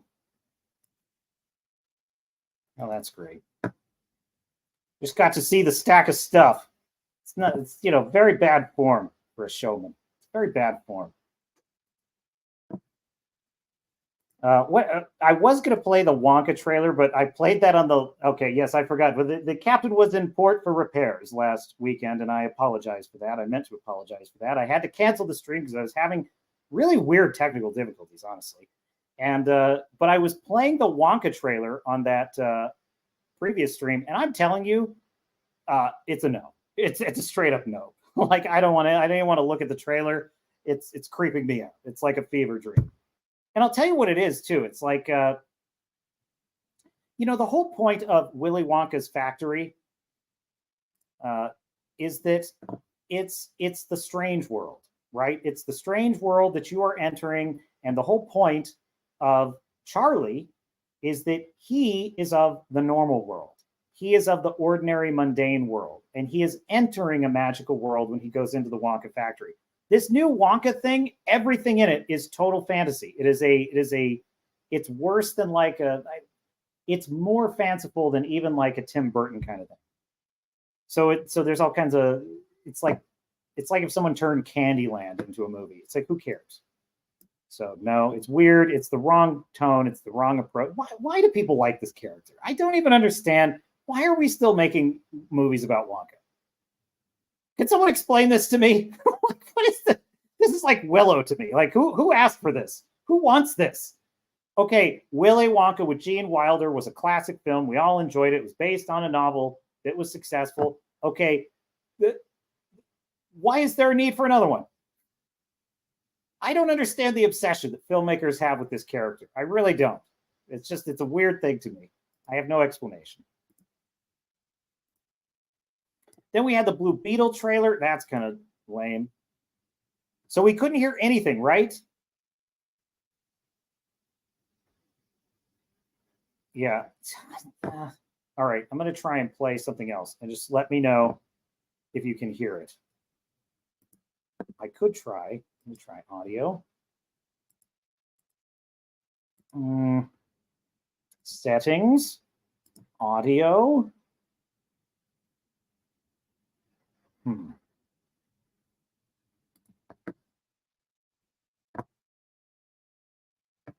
maybe when you do share screen, stop screen, share screen, some screens let you share audio. Look for the share audio. reading the tutorial to my poor audience. Look for the share audio checkbox on the next window. Follow these steps to share a video with audio. Oh, great. Share tab audio. Okay, cool. No, you should be able to hear this. If I do it in Chrome, is what it's looking like. Yes, if I did the entire screen. So I have to do it as a Chrome tab.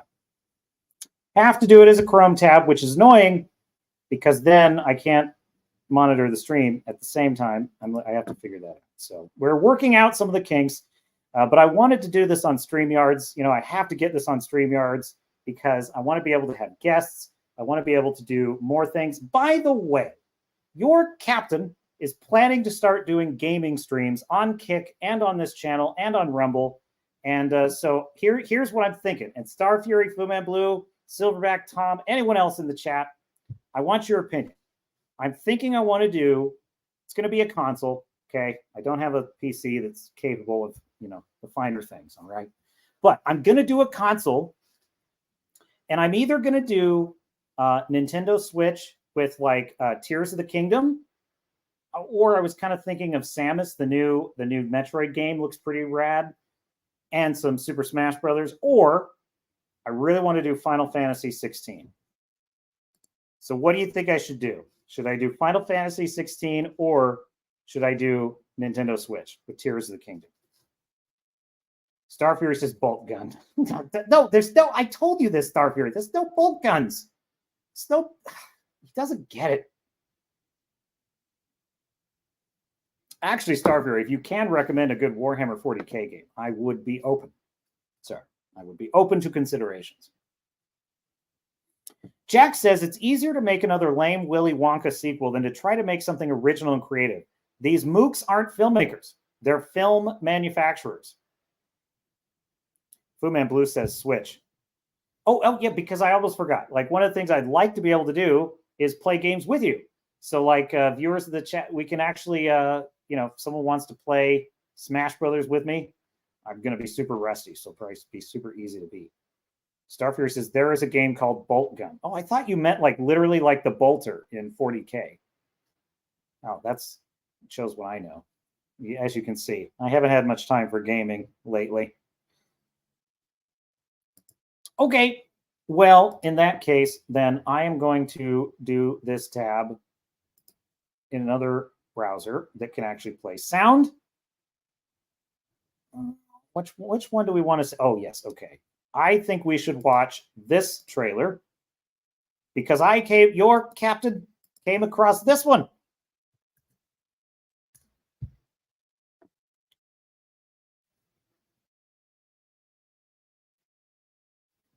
All right, here we go. Sharing screen right now. Okay, here we go. Cool.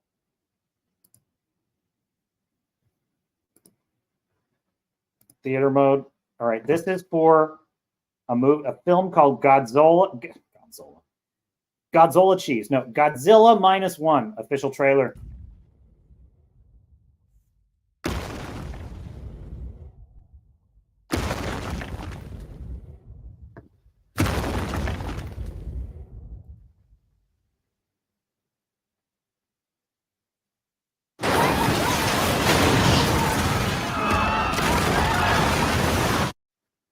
Godzilla -1. Holy shit.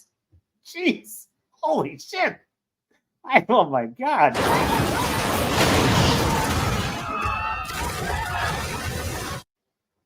Godzilla -1. They ain't fucking around with this one, folks. They are not fucking around with this one. Oh my God. It's like, now that's how I like my Godzilla. Violent and terrifying.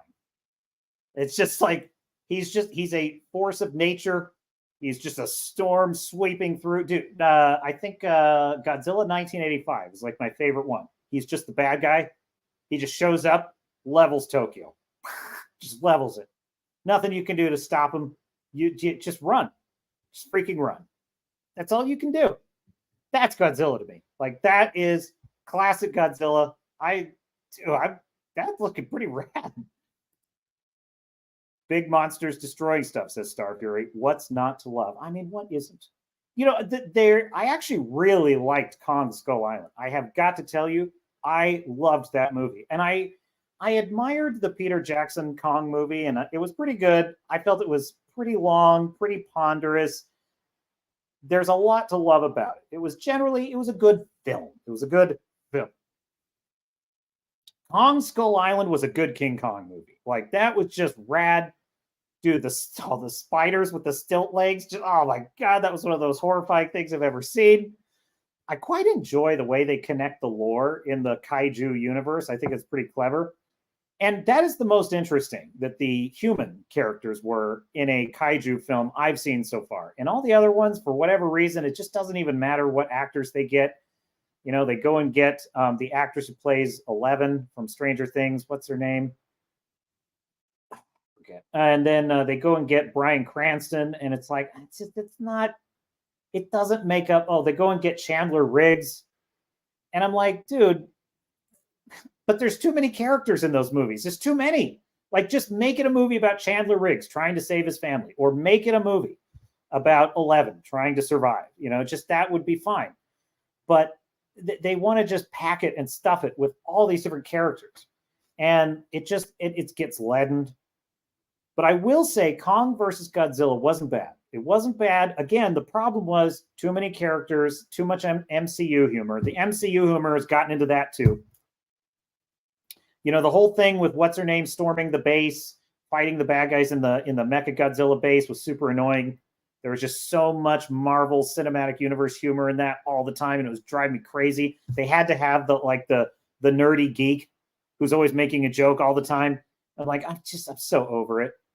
But the actual story of Kong fighting Godzilla was pretty damn good, I have to say. I mean, I also was like, how can you make this interesting? How can you make an interesting narrative around, you know, giant lizard fights giant ape? Like, how can that be a story that's going to be kind of like moving and interesting? And it was, though. It was the idea of like Godzilla represents Earth, and Kong also represents Earth, and there can only be one king, and so they have to fight each other. But then the alien Ghidorah, King Ghidorah, who is now inhabiting the Mecha Godzilla, he's a foreign body that has invaded Earth, and they have to fight him. And that is a super cool concept. I really like that. I do. But Kong Skull Island is probably the best one, because, you know, they actually had just almost all the characters are pretty interesting in that, I have to say. All right, we are going to take just a short break while, now let me see here. And it's gonna, no, I didn't get all my videos loaded, okay? So I'm just gonna have to give you this one while we take a short break. So I will be right back.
And we are back.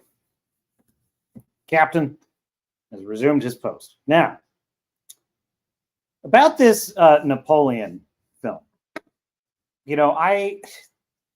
it's really fun actually to see these things for the first time on the stream, because this is my honest first take on this. Is like I saw the poster for it and I thought, awesome,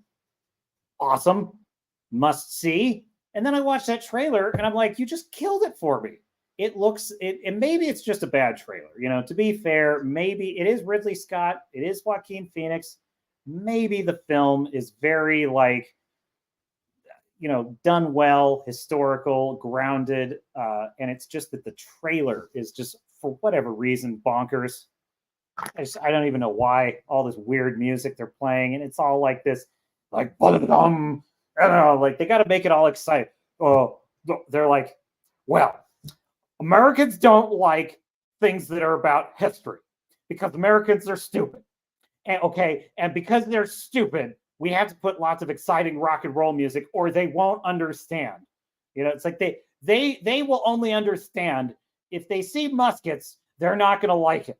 So maybe if they're seeing muskets, but they're also hearing like rock music or like Bono or something, then they'll be tricked into watching it. Like, this is what they think of us. It's like, no, we can't have a sweeping musical score. We can't have quiet scenes about him contemplating the meaning of being the emperor. Like, has he betrayed the revolution by becoming the very thing that they sought to overthrow? No, we can't have any of that. We can't have sober, like critique of the character of the man. We can't have like a sort of we can't see him as a complicated figure. All we see in that whole trailer is basically Napoleon, action hero. Yet, want to know the worst line in that movie? Worst line. Oh, what is your name? Napoleon. Yeah, he's practically just gazing at the camera when he says it. He's like, Napoleon. She's like, you have just changed the course of my life because you're Napoleon. It's just like in Star Trek Into Darkness, when Kirk is like, who the hell are you? to Benedict Cumberbatch, is playing my name is Khan. And they're like, who? they're like, do we know each other? It's like, you remember last year at the party, Khan, to sing. No, it's like life insurance, right? Yeah. No, it's actually securities. Oh yeah. Oh, how are you? How the hell are you? Just the way you said Khan, I don't know. Like, that's so we know who Khan is, but Kirk doesn't know who Khan is. But the movie's so stupid that it's like, no, Khan knows that he's Khan. It's like, that's exactly what that line is to be. My name is Napoleon Bonaparte, Emperor. Here's my card. Stupid. Tom, you want to see this movie? I know you probably want to see it. I don't want to see it. Apple Plus, they've ruined it. This is Ridley Scott work from home filmmaking. That Captain's prediction, I am predicting it. Your Captain Garrett hereby predicts that Napoleon is going to be work from home filmmaking by Joaquin Phoenix, work from home acting, and it's going to be work from home directing from Ridley Scott. It is going to be time to cash a paycheck from a streaming service. That is what that movie is going to be. It's going to be garbage. It's going to be cheap historical light is what that's going to be. And of course, any idiots that think that the way you market a historical epic about one of the most powerful, one of the most interesting, one of the most complex, controversial figures in all of human history, and their take on it is freaking rock and roll music and a bunch of, what it looks like? It looks like blood. It looks like Witcher Blood Origin. It's like Witcher Blood Origin does Napoleon. Could be wrong.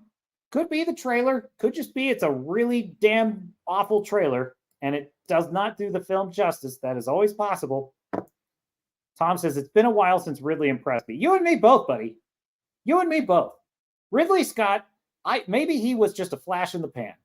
But his work is garbage lately. Like none of the new Alien stuff, the Prometheus, Alien Covenant, I don't like any of it. It's just the Prometheus was a train wreck. That movie was so disappointing. I can't even tell you, because I went to that theater when that movie came out. I wasn't running a channel back then. I went to see it because I wanted to see a film. I sit down, and the way that film starts is amazing. Like, it's just beautiful score. You're just like flying over these mountains. It's ancient Earth. This primordial alien is dropping something in the waters, and you're like, oh. And then you have Guy Pearce shows up, one of my favorite all-time actors, and you have Guy Pearce, and he's playing this sort of interesting and mysterious, greedy and grasping tycoon, but he's so lonely and isolated in his sterile, wealthy, opulent environment. And he's waxing philosophical about the nature of consciousness and mortality. And these scientists, these plucky little scientists, are going on a mission to discover the origins of Earth and our species. And they're going to go to another planet. And then the rest of the movie happens. And it's an absolute mess. They land on this dirt rock. There's nothing there. Nothing in the plot makes sense from that point. There's a bunch of stuff with guys in some black goo playing with snakes that are looking very mean. And I don't know why that is. And it's not good. It's very inappropriate. It's a very bad movie. And the aliens, it's like, it's alien, but not alien. It's like, just give us an alien. And then you know what happened? Then Ridley Scott makes Covenant, and he gives us the alien. And we're like, nah, it's still not. It's still not. It's just not. It's not. Okay. I'm sorry to report to you that, that was one of the great disappointments for me, because that movie was looking so good. I was so excited about it. The promise of the premise. That is another great quote that Blake Snyder, every story must fulfill the promise of the premise. This is why endings are hard to write, because every story, even the bad ones, have a premise.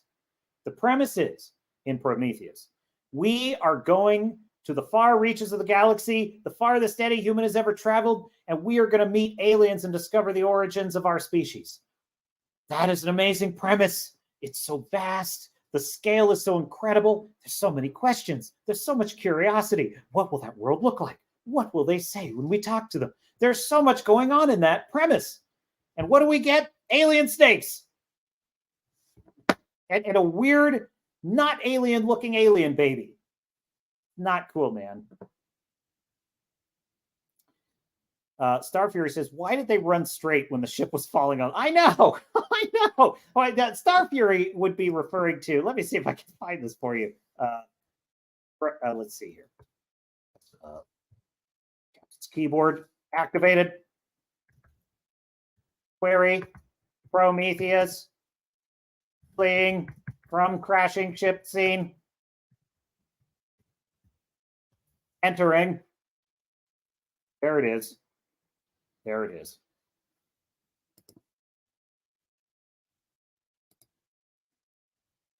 No, let's not. Jeez. Someone tell me how to delete views and stream it. I don't want this view in my list, okay? But yeah, yes, well, there we go. That's better. That's better. That's the view I actually like. I like that one a lot. All right, here we go. This one looks promising. On the first day, I did $12,000, and that was like, wow. I'm sorry. That was cool. They got to the.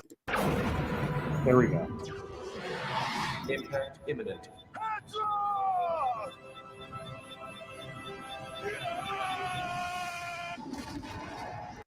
Let's see. Let's just find the spot where she's running from it, shall we? Is it in there? I don't think I have it in this clip. Oh, no, here we go. Maybe this is it. Yeah, I think I found it. Here we go.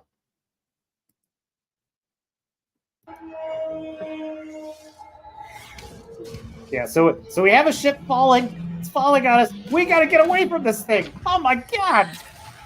It's a vertical, circular object. We better run in a straight line from it. Look at this.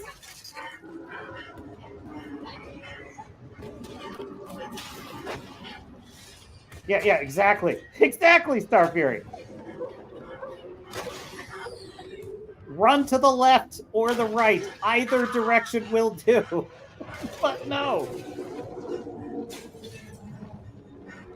Look at this. So let me get this straight. These geniuses, these brainlets, these are scientists, by the way. They're scientists. She is running in a straight line from this thing that is basically effectively a giant wheel, and it's running. It's rolling towards her. When she falls down and it's about to crush her, she then just rolls to the left and easily avoids it. She had to fall down and then I could just do this then. Look at this. This movie is garbage, folks. I hear people defend it sometimes. There it is. Oh my god. Oh no. Just roll to the left.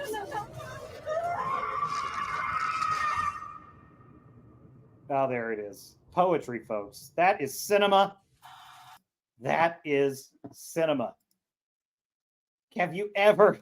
Ridley Scott, ladies and gentlemen. Yes, your captain. It's got to get better at this. Oh, okay. Oh, you know what I could do? I could just stay in that layout. And then when I do that, bam, there it is. He's Fu Man Blue. What do we got here? Starfury says, I want my nihilism reflected in my media. Fu Man Blue says, I got to get up, so don't say anything funny or interesting for a few minutes. LOL, dork. Starfury says, boys, room, break for everyone. Who the hell doesn't love muskets? Have you ever seen how much damage a musket ball can do to someone? Dude, it's like a slug. It is like basically a shotgun slug. You know, like, yeah, dude, I think that would be way worse than like a modern day pistol. Way worse to get hit with a musket ball. Yes. So Starfield, 90 degrees, for Pete's sake, they couldn't science their way out of a wet paper bag. I agree with you, Star Fury. And so, yes, Ridley Scott is going to now take on Napoleon. And I regret to inform you, it is going to end in disaster, I predict. Let's just, we are on a, I love how Fu Man Blue asked your dear captain to not say something interesting for 10 minutes so that he could get away from the stream. And that wounds me, sir. That wounds me. You don't know how difficult it is for me to go even a minute without saying something interesting. Just ask anyone who knows me. I have nothing if not the gift of gab, and I can't turn it off. I just can't. So it's just very difficult. I will do my best on this channel, Swords and Starships Captain's Cast.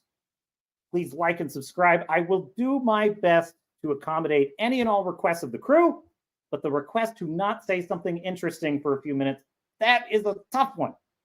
That is a tough one. I will have to work overtime. Now, shall we take a look at another trailer? And look, look.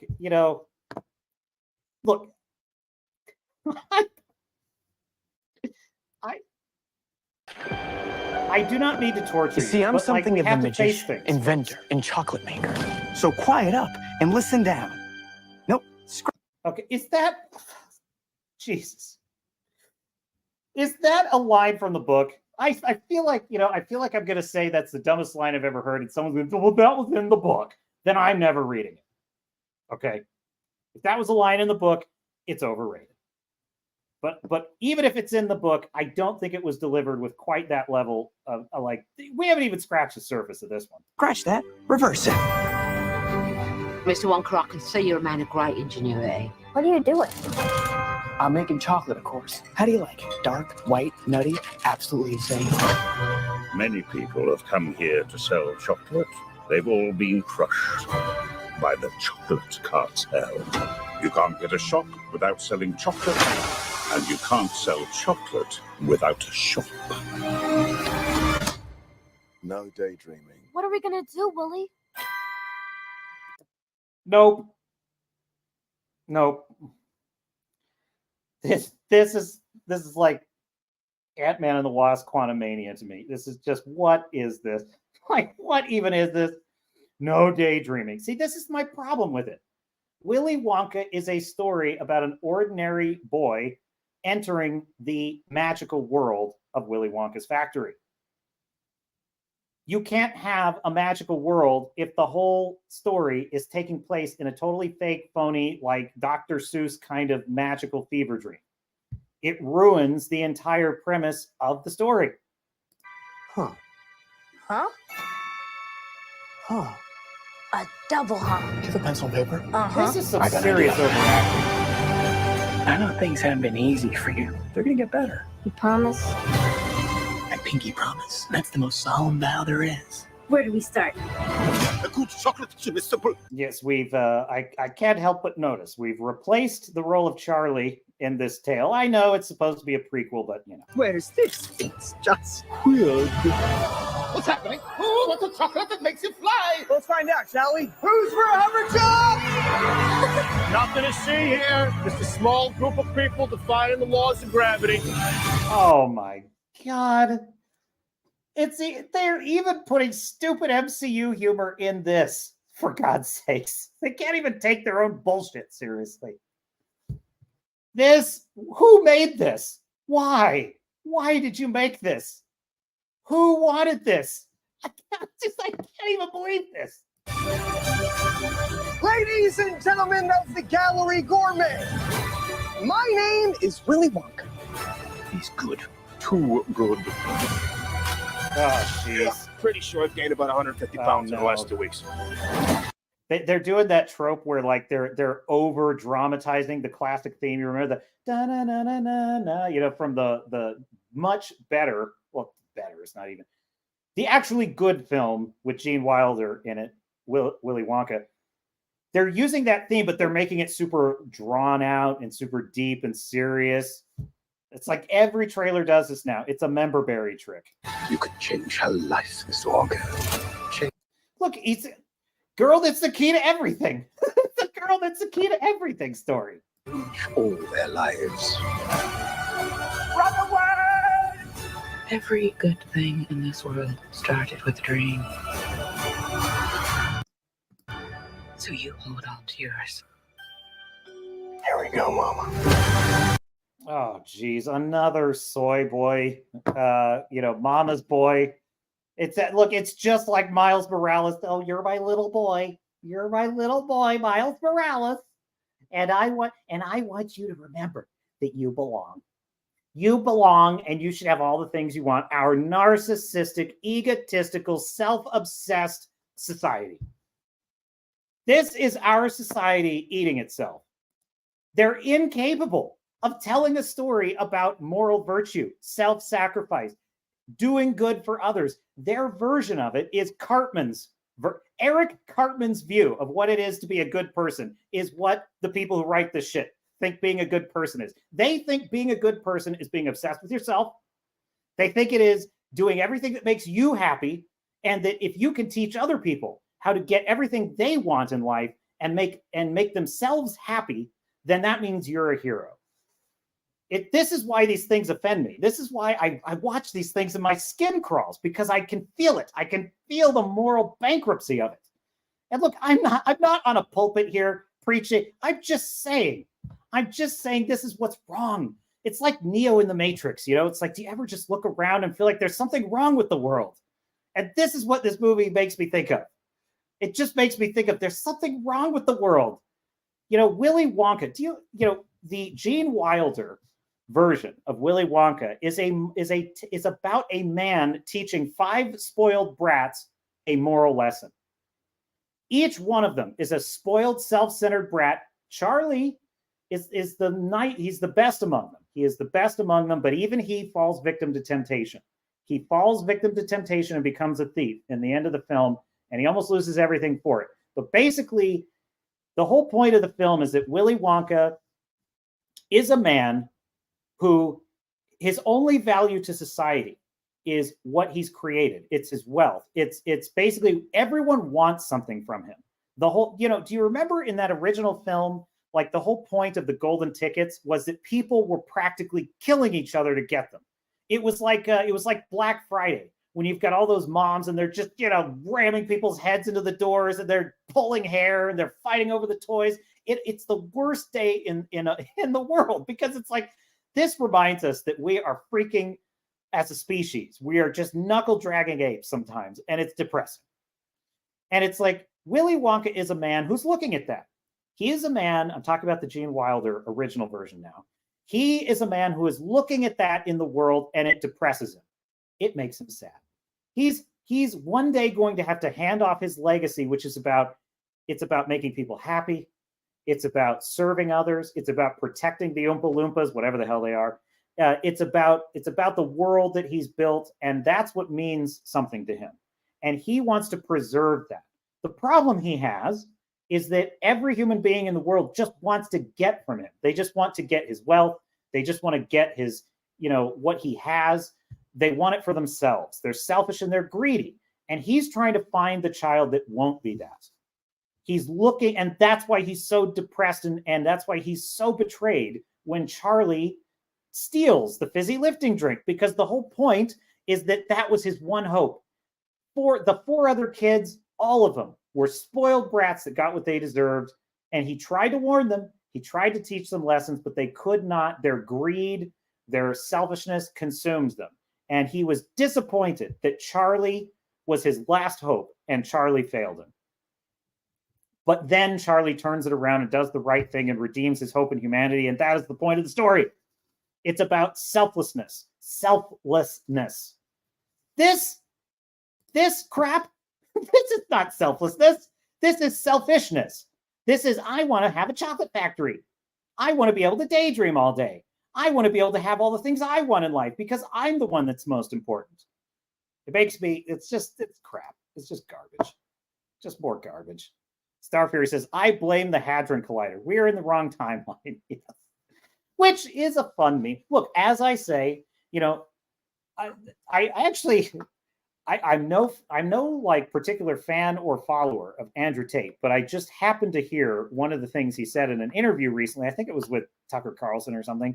And he just had this line about how, like, throughout all human history, good people have usually been outnumbered by evildoers. And evildoers, and I don't know that I agree with, I'm paraphrasing, but I don't know that I exactly agree with what he's saying there. But essentially what he means is the people that are willing to stand up and fight for good. That's probably more accurately what he's saying, is that there's plenty of good people in the world, but the people that are willing to actually put their life, their reputation, everything on the line, the people that fought the American Revolution, the guys that stormed the beaches of Normandy, anyone who's done anything that required great self-sacrifice, to stand up to evil in the world. Gandhi, Martin Luther King, anyone that's had to face great evil in the world has been outnumbered, and the society that has surrounded them has been against them. And yet they persevered. And his contention is that this is the hero's tale. The hero's tale, whether it's a Western, a superhero film, whether it's a war film, anything. The point of a video game about you are assuming the role, Commander Shepard, Mass Effect, you are outnumbered by the evildoers, and you are the one brave person, if you're in a video game assuming that role, or the character in a movie is the one brave person who's willing to take on the enemy and fight them. And another point he makes is that the enemies always have, they fight dirty, they don't fight fair, so they have an advantage. There are usually more of them, so they outnumber you and outgun you. And especially if you're looking at video game archetypes, the final boss is always more physically, he's always more powerful than the heroic character. And yet good prevails because good prevails. And I quite like this contention that he said, because he kind of says, look, this is the way it works. Evil rises in the world. Good people either stand, the few good people stand up, set an example, and rally more good people to their cause to put that evil down, or evil wins for a while. I'm very much of the school of J.R.R. Tolkien. I believe that evil has a way of undoing itself. Doesn't mean you can just let it run wild, because it will run wild. Sauron will charge across Middle-earth, and he will wreck everything. There will be no more strawberries in spring in Hobbiton if Sauron wins. But at the end of the day, Sauron also is the very force that is his own undoing. In that the greed and the avarice that is bound up in the ring is the very greed and avarice that causes Gollum to destroy it. And so, in many ways, I view the Wokies as analogous to Gollum, crowing over the ring. You know, they have it, my precious victim identity. And finally, all the world must bow to me. All the world must bow to my letter in the alphabet. All of the world must bow to my racial identity. All the world must apologize to me for all the things it hasn't given me for being fat and lazy. And they're crowing. They're crowing as lives are ruined, as people are censored, as people lose their jobs and are thrown in jail, as literally pedophiles defend child sex trafficking, anti-child sex trafficking movies. They attack it as pedophiles defend that position against that film, Sound of Freedom. They crow over that ring. And what they don't know is that they are dancing ever closer to the edge of Mount Doom. They are dancing ever closer to the cliff that leads straight down into the lava that will destroy the ring forever. So that is what I believe, Star Fury. I believe they are dancing toward that cliff, and there is no better proof in my mind than the insanity. And I am shocked by this. Like, I usually think, gee, the bar couldn't get any lower. Well, it just did. The fact that an open supporter of pedophilia is among the critics echoing the complaints about Sound of Freedom, that is a level of lunacy I could never have predicted. So that tells me that they are on the verge of undoing themselves. They are undoing themselves. And Sound of Freedom making $100 million is proof of that. Finn as a Jedi for the win. Fu Man Blue says, I wish I could imagine that The Witcher was good and the big three met up in Star Wars and Finn was a Jedi. Yes. I will say something in defense of Force Awakens. I loved that film when it first came out. Now, it had its problems, I acknowledge. And in retrospect, I agree with the critiques of the film. But you got to remember, when it first came out, I was so wrong about this. I will admit it. I was wrong about this. But I thought Han Solo being killed off in the first film, in the fact that it was in relation to what he had lost with his son. I thought that was a risky choice, but I thought it could work. I was wrong. The big three should have met up. And that is definitely, that being said, there was a lot of potential. You had Finn was an interesting character, a stormtrooper that had broke through the conditioning and had morally objected. We had never seen that before. That was interesting. A morally conscientious objector among the stormtroopers. I think that's a pretty interesting character. You can get a lot out of that. I think Rey was fine. The idea of, like, she's a scavenger. She's living on this planet. She's been alone. She doesn't know who her parents are. And there's, she's got some force powers. Now, I definitely agree that the fact that she can just do everything and she beats, Kylo Ren, all a mistake. Totally acknowledge that. That being said, it wasn't unsalvageable. Now, actually, if I will say one thing, when I first saw Force Awakens, the one thing that did bother me was just how overblown the Star Killer base was, and how it was like, I didn't mind the fact that it was mirroring the plot in A New Hope. That did not bother me. What did bother me is that it was gigantism. It was, the Death Star was scary. What would be scarier than the Death Star? Something 10 times larger than it. That killed 5 planets instead of 1. It's like, okay. So that annoyed me.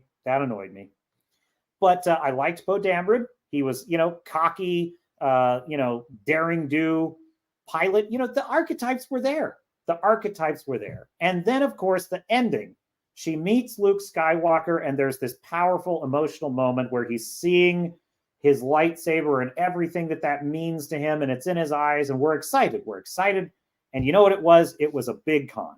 It was a mystery box. However, if it had been done a little better, if the next film had simply continued some of the interesting, tantalizing things we had in that first film, you know, digging deeper into why was Finn able to break through the conditioning?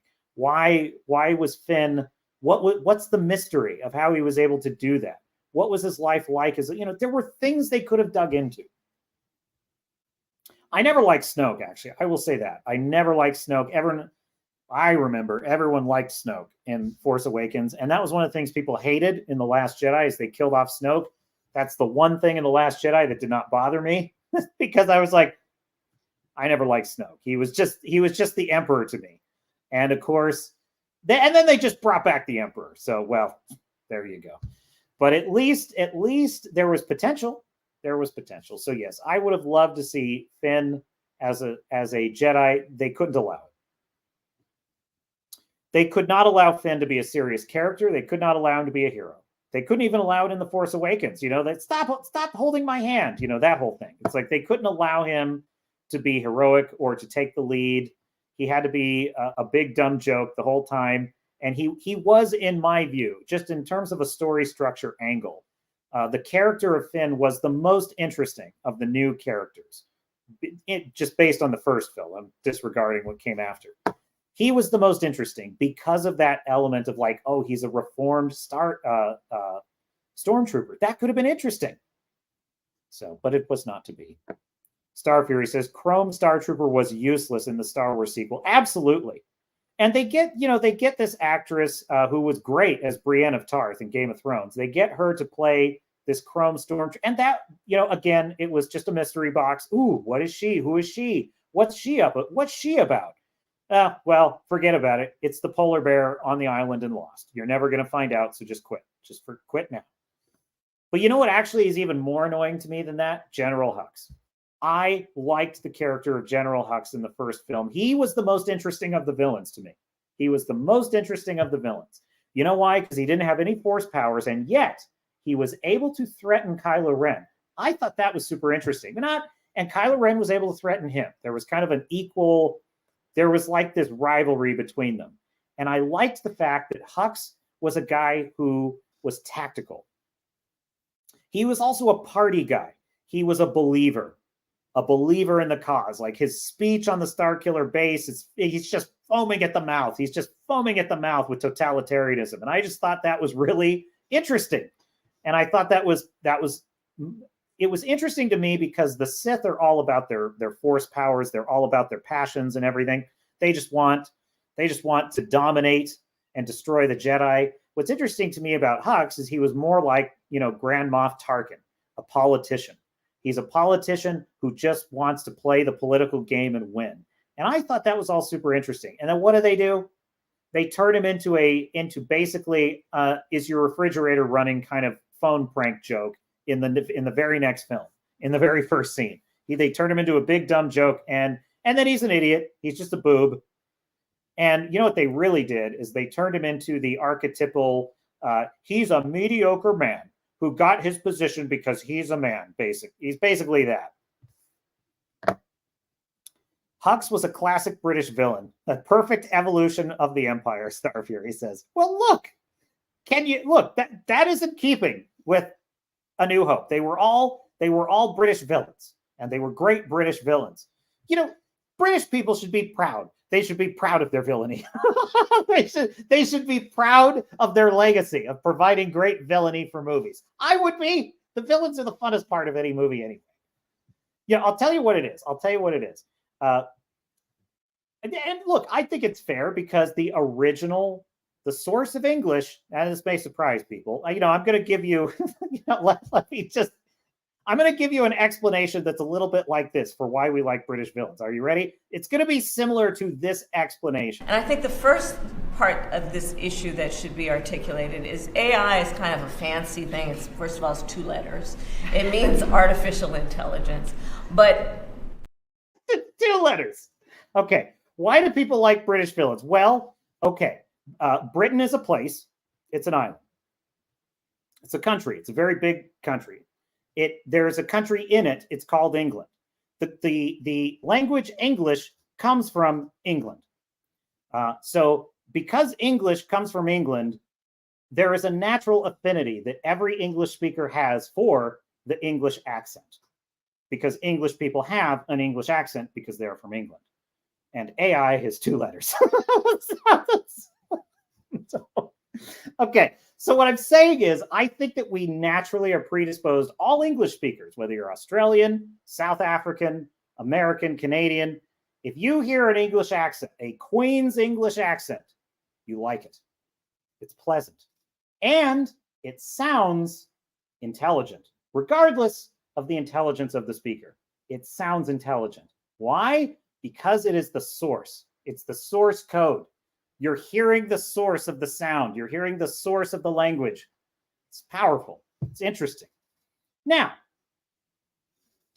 the British also have a stiff upper lip. They are naturally just a bit aloof.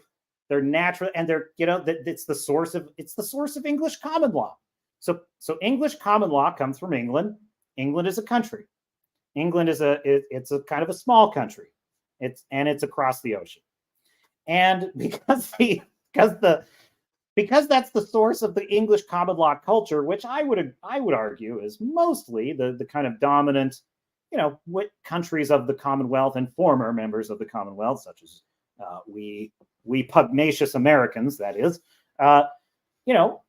it's the source of the culture. So when you have a villain who is intellectual, refined, and sophisticated, and speaking the source code, it naturally is a perfect juxtaposition with his villainy, because he has a very charming accent and he's very intelligent as he's twisting the neck off of the hero. That's exciting. It's exciting. And we enjoy it.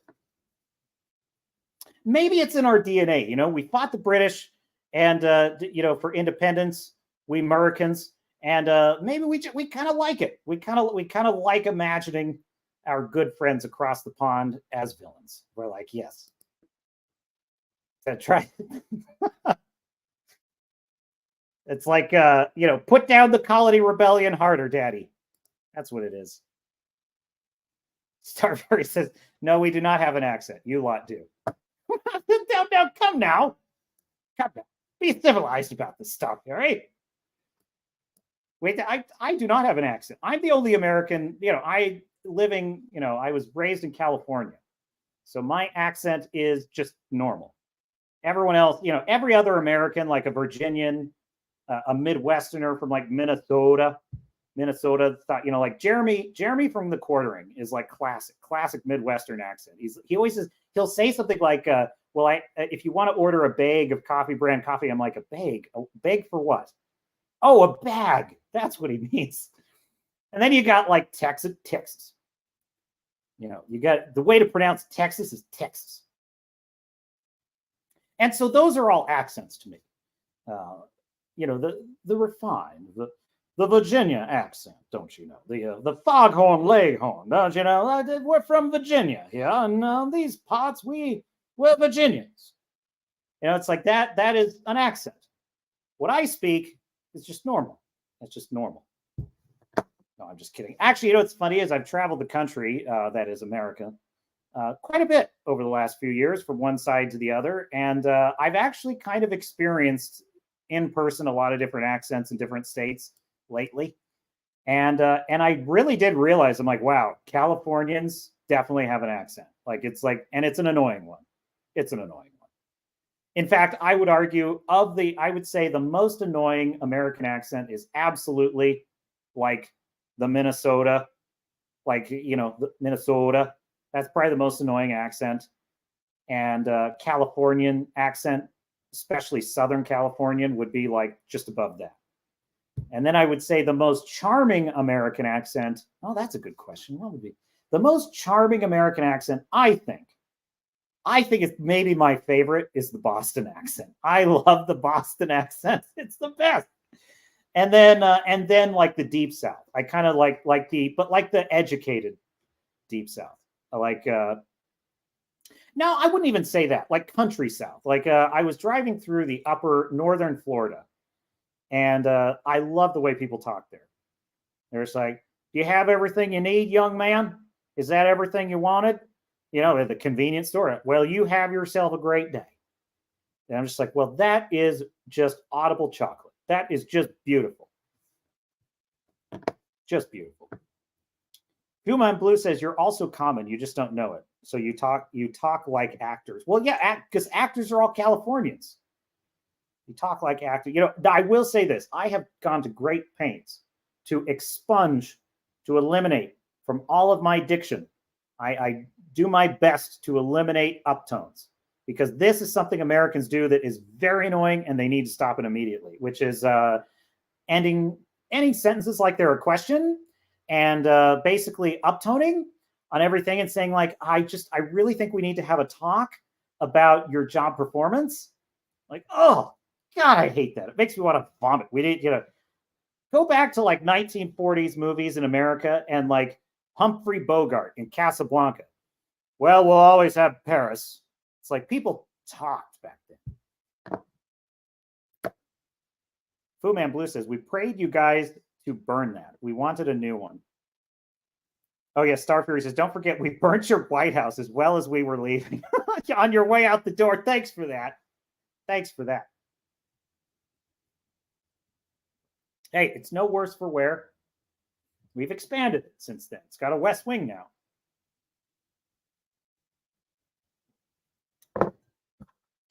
Honestly, Washington, D.C. at the time the White House burned was kind of a shithole swamp, and nobody liked living there, least of all the government.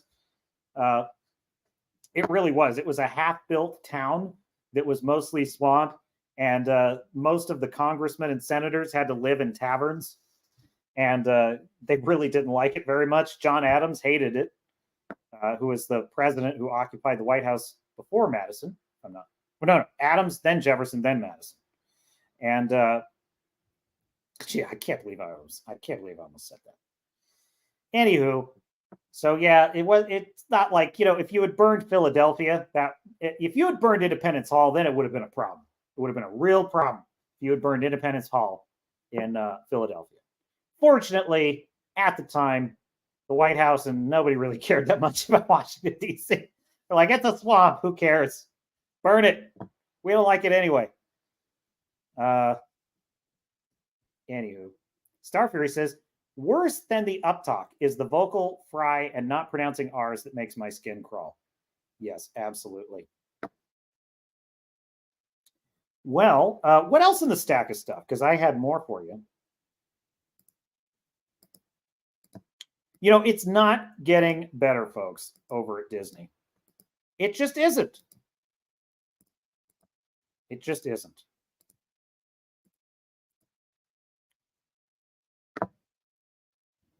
Yeah, let me share my screen with you. If I can find it. Share.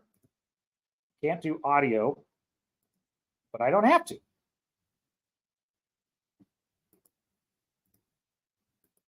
There we go.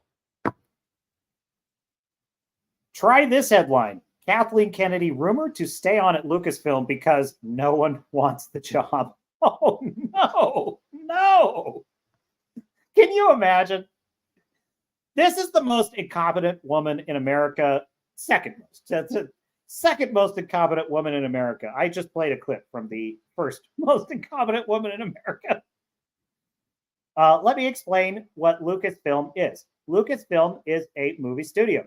It makes movies. Movies are motion pictures that people watch for entertainment.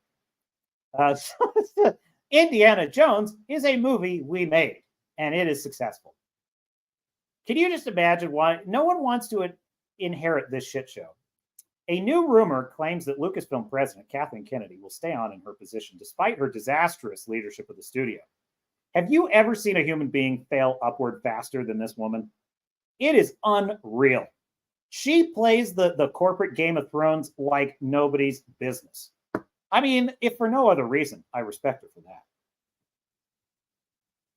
I respect her in the way that Ripley respects the alien. Don't misunderstand, my dear sailors and star nuts. This latest rumor comes after Lucasfilm's latest box office endeavor, Indiana Jones and the Dial of Destiny, bombed at the box office. The film has grossed only $131 million. Oh my God, no! It's a $300 million movie, folks. and another 126 million internationally for a global gross of 257 million, just about 100 million shy of what they would need to break even. Given these poor numbers and the film's estimated production budget of $300 million, box office analyst OMB Reviews Haptip Odin predicts the film is unlikely to reach $400 million globally, and thus it will cost Lucasfilm and the Walt Disney Company around $250 million. $250 million. Failure. Failure. Not only is Indiana Jones and the Dial of Destiny an epic disaster. Oh my God, I mispronounced. I'm sorry.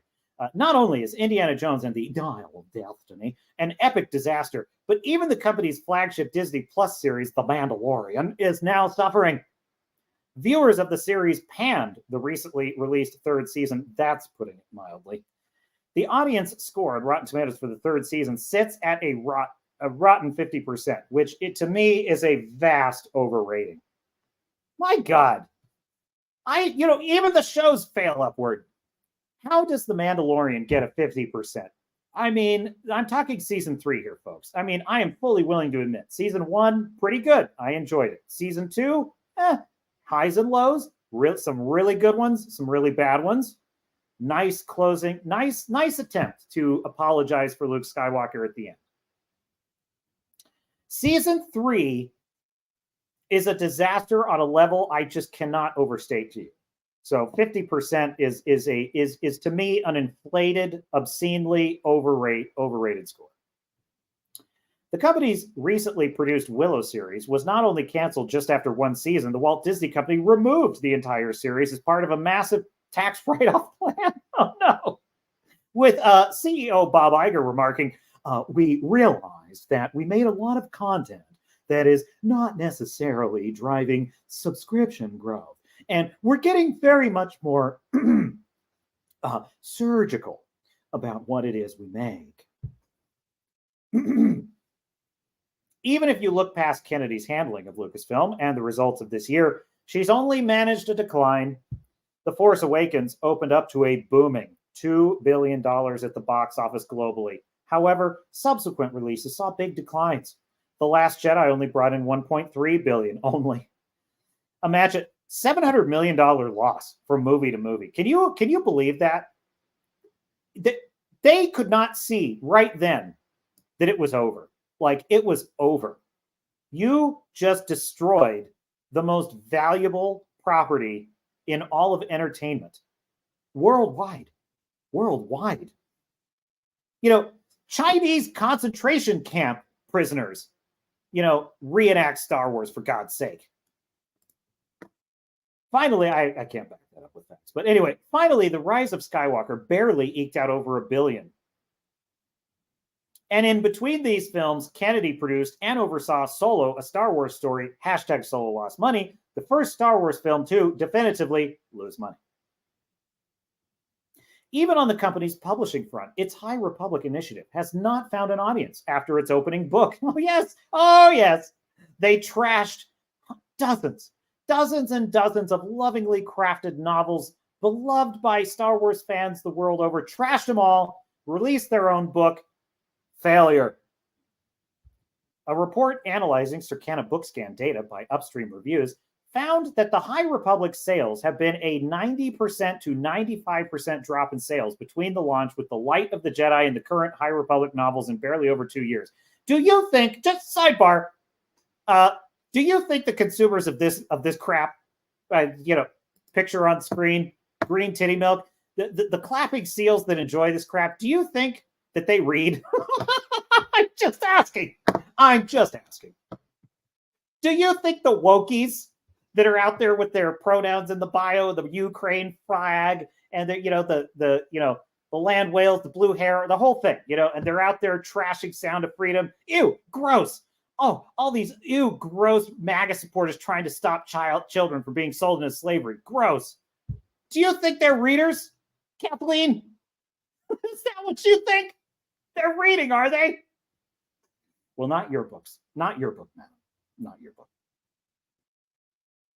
Despite all these markers clearly showing that Kennedy has completely mismanaged Lucasfilm on nearly all fronts, that is the understatement of the century, This latest rumor implies she will stay on board as president of the company. The new rumor comes from Matt McGloin. That is a great name, Matt McGloin. I just got to really get really the deep. There you go, Matt McGloin of the Cosmic Book News. He posted on Twitter, also asked about Kathleen Kennedy getting fired. Told no one wants the job, so likely not happening. So this from Matt McGloin, who says not going to happen. Well, I mean, that's a rumor anyone could predict. So. But what's interesting about it is no one wants the job. That's kind of interesting. Now, I am inclined to believe this rumor. I really am, because, you know, it's easy to say, wow, what an idiot. She screwed everything up. Like, someone's got to come in and fix this thing. But then imagine being the person that's going to come in and fix it. You know, and I've said this before. You know, Jon Favreau and Dave Filoni, before I watched Mandalorian Season 3, I had a high opinion of these two creatives. I had listened to Dave Filoni's interviews. I admired a lot of the Star Wars, the Clone Wars series. I even liked a lot of Star Wars Rebels. It was definitely way more cartoony and definitely not as good as the Clone Wars, but it had a couple episodes here and there that were pretty good. And I liked Freddie Prinze Jr.'s character. I liked a lot of that. I liked Hera, by the way. I liked Hera. I thought she was a great character. There were good characters in Star Wars Rebels. So I had a high opinion of him. And then, of course, Jon Favreau of Iron Man. Hello, come on. And then I see Mandalorian Season 3, and I can't even believe it. I just can't even process it. I've never seen the writing. It's not even writing. It's just shit. It's just shit on the screen. It's like, this is the way. This is the way. You have to eat over there because you have to take your helmet off to eat. Because this is the way. We're camped on a beach. We're camped on a beach with no supplies. Be careful. The lake where we baptize our foundlings is also a deeply infested giant crocodile spawning ground. There are also giant pterodactyls. They're very hungry. Do be careful. Watch your step. The dumbest show I've had. Moff Gideon. Oh, Mandalorian. You will never defeat me in my Beskar armor. It is Beskar armor. Grand Admiral Thrawn is returning. And I'm thinking to myself, what explains this? What explains this level of incompetence from what I thought were at least reasonably competent writers? They understood how to string a plot together, I thought. And I'm confused. And, you know, my feeling is, it is, I call it work from home writing. But you know what I have observed in corporate environments where bright, creative people are just put upon, you know, month after month, they're given way too much work. You know, they're not given support that they need. Their souls begin to get crushed. I see it all the time. Their souls begin to get crushed. And all they hear from management is, well, do more with less. And they say, but these are the problems. And they want to do the right thing. They want to help out, you know, their customers, but they can't because they're not being given the tools. And you know what it does? It crushes you. It crushes your spirit. It crushes your work ethic. You stop caring. Apathy sets in. I don't care. Oh, well, maybe if we stop answering the phone, they'll stop calling. That's the attitude that sets in. And then what do the corporate higher-ups say? Well, we can't get good people. We can't get good people. These people are all lazy. Nobody wants to work. They have a bad attitude. It's like, well, they had a good attitude 6 months ago. They had a great attitude 6 months ago when they were asking you they were giving you their ideas. They were saying, these are things we could do to improve. And you said, oh, we don't have the budget for that. No, we can't do that. Nope, that's never going to happen. Do more with less. And then they had to listen to your customers who were unhappy with you running your company badly. They had to sit there and take the shit for that day after day after day after day and tell those poor customers, I'm sorry, there's nothing we can do. That's the policy. And then they stop caring. That's what happens to creatives, I think, like Dave Filoni, Jon Favreau. They've had the life crushed out of them. It's a theory. I could be wrong. They could just be idiots. I don't know. But my theory is, you spend enough time shoveling the shit and you just give up after a while. The human spirit can only take so much.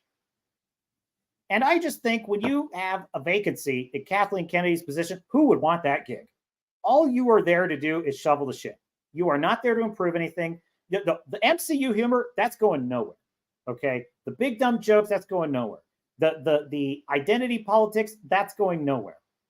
The unending sludge pipeline that must always be fed, no matter the cost, no matter the quality, it must be fed always. There must be 10 writers of all the right identity boxes in the room, always, whether or not they're good writers. It all must be there. The algorithm must be fed, and you will be the one to feed it. Do you want the job? No.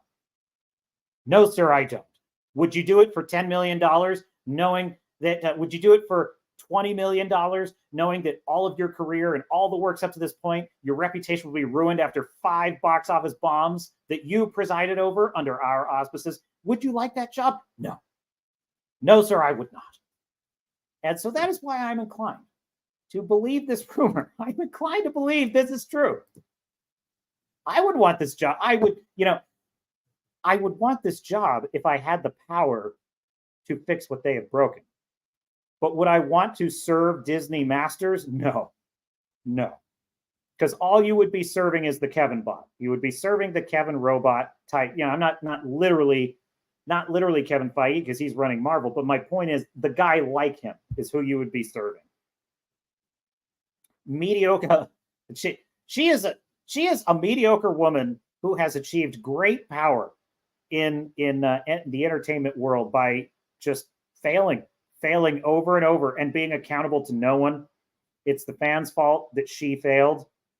I say I have no problem with bad writers and failed projects and all that. Yeah, I'm totally fine with it. What I have a problem with is when people like her continue to be given massive success, act entitled, and deliberately sow division and hatred among fans for no reason, while benefiting from that system, while producing garbage. That is what I object to. So, yeah. How about this headline? Star Wars to release fewer movies and TV shows, confirm execs. And this is even a little outdated because Bob Iger has since said he's talking about getting rid of the whole entertainment division. He's talking about selling he's talking about selling off ABC. He's hinting at it. He's not openly saying it, but he's hinting at it. So anyway, Star Fury says, I wouldn't be anywhere else, mate. And I'm sure that is directed at your captain. It's 2:30 in the morning? Oh, no, Star Fury, please, don't feel bad. You could turn it off and watch it on the restream. I am having fun, though.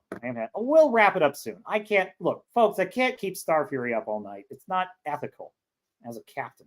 He's on the dog watch, folks. He's on the dog watch. That's what we're calling it. It was actually Silverback who said that the captain was in port for repairs last Sunday. And I said, I quite like that. That's exactly what it was. You are correct, sir. Now, what was I going to show you? So we got Dial of Death tonight. Oh, yeah, okay. Should we read a review that's bagging on Indiana Jones? I'm a little over this. Oh, no. This one I do want to show you, though. Yeah. So, Ron Perlman. Ron Perlman is very unhappy. Okay, I got to get this in a browser where you can hear it. Hang on. I got to do a new screen share where you can actually hear this.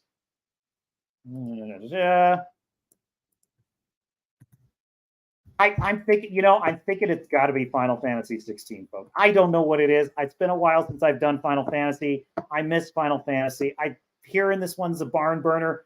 I'm going to take a chance. I'm thinking it's got to be, but the Nintendo Switch is so much fun. You got to help me, chat. Boo Man Blue says Nintendo Switch. I haven't checked the Rumble chat in a while. I'm sorry. Yes, okay. It's also Star Fury and Fu Man Blue.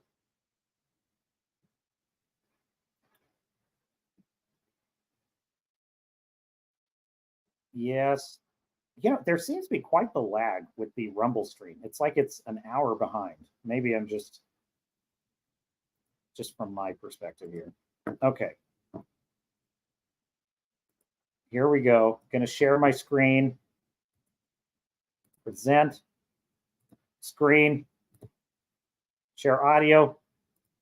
You need to have the audio on this for it to have the intended effect.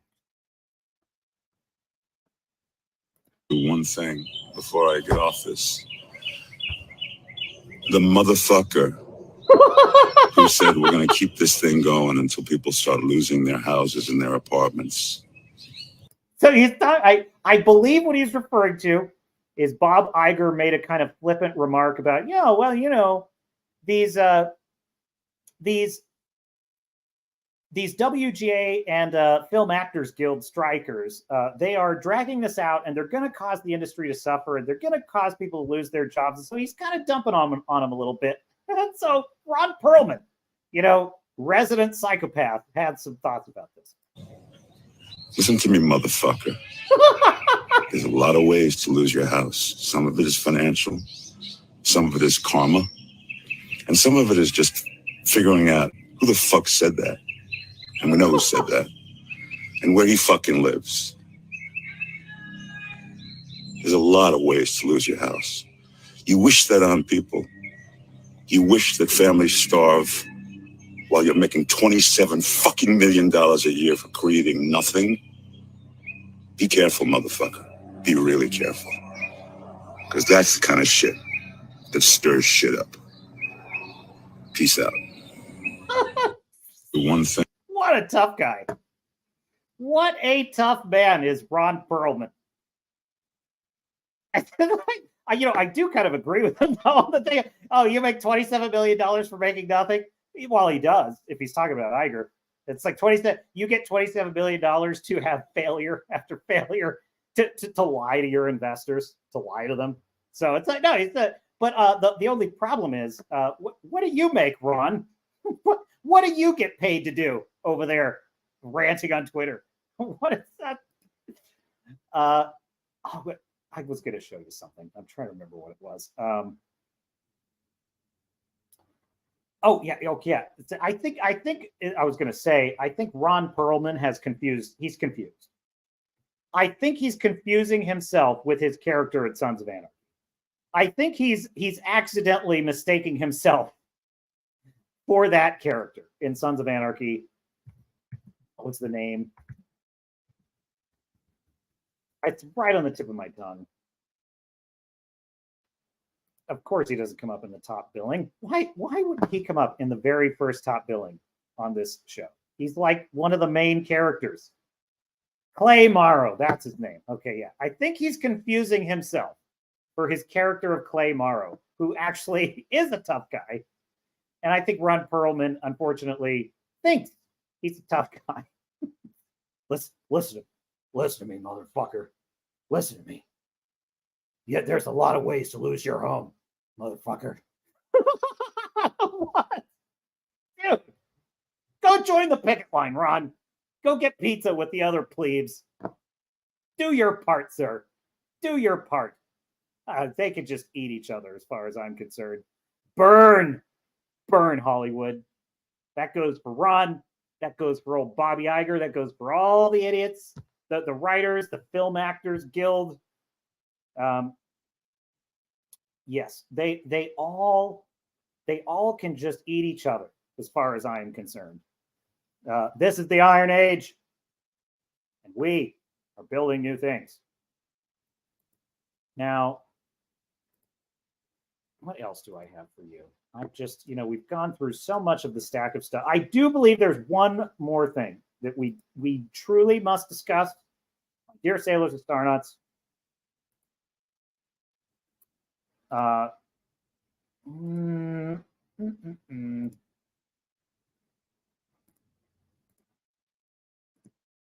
here we go. This we'll close out with this. This will be our swan song for today. You know me. You know your captain.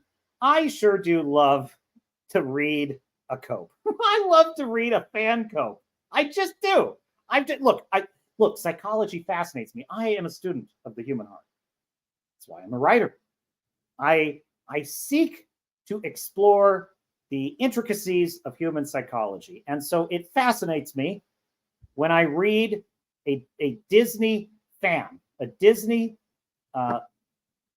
shall we say, supporter.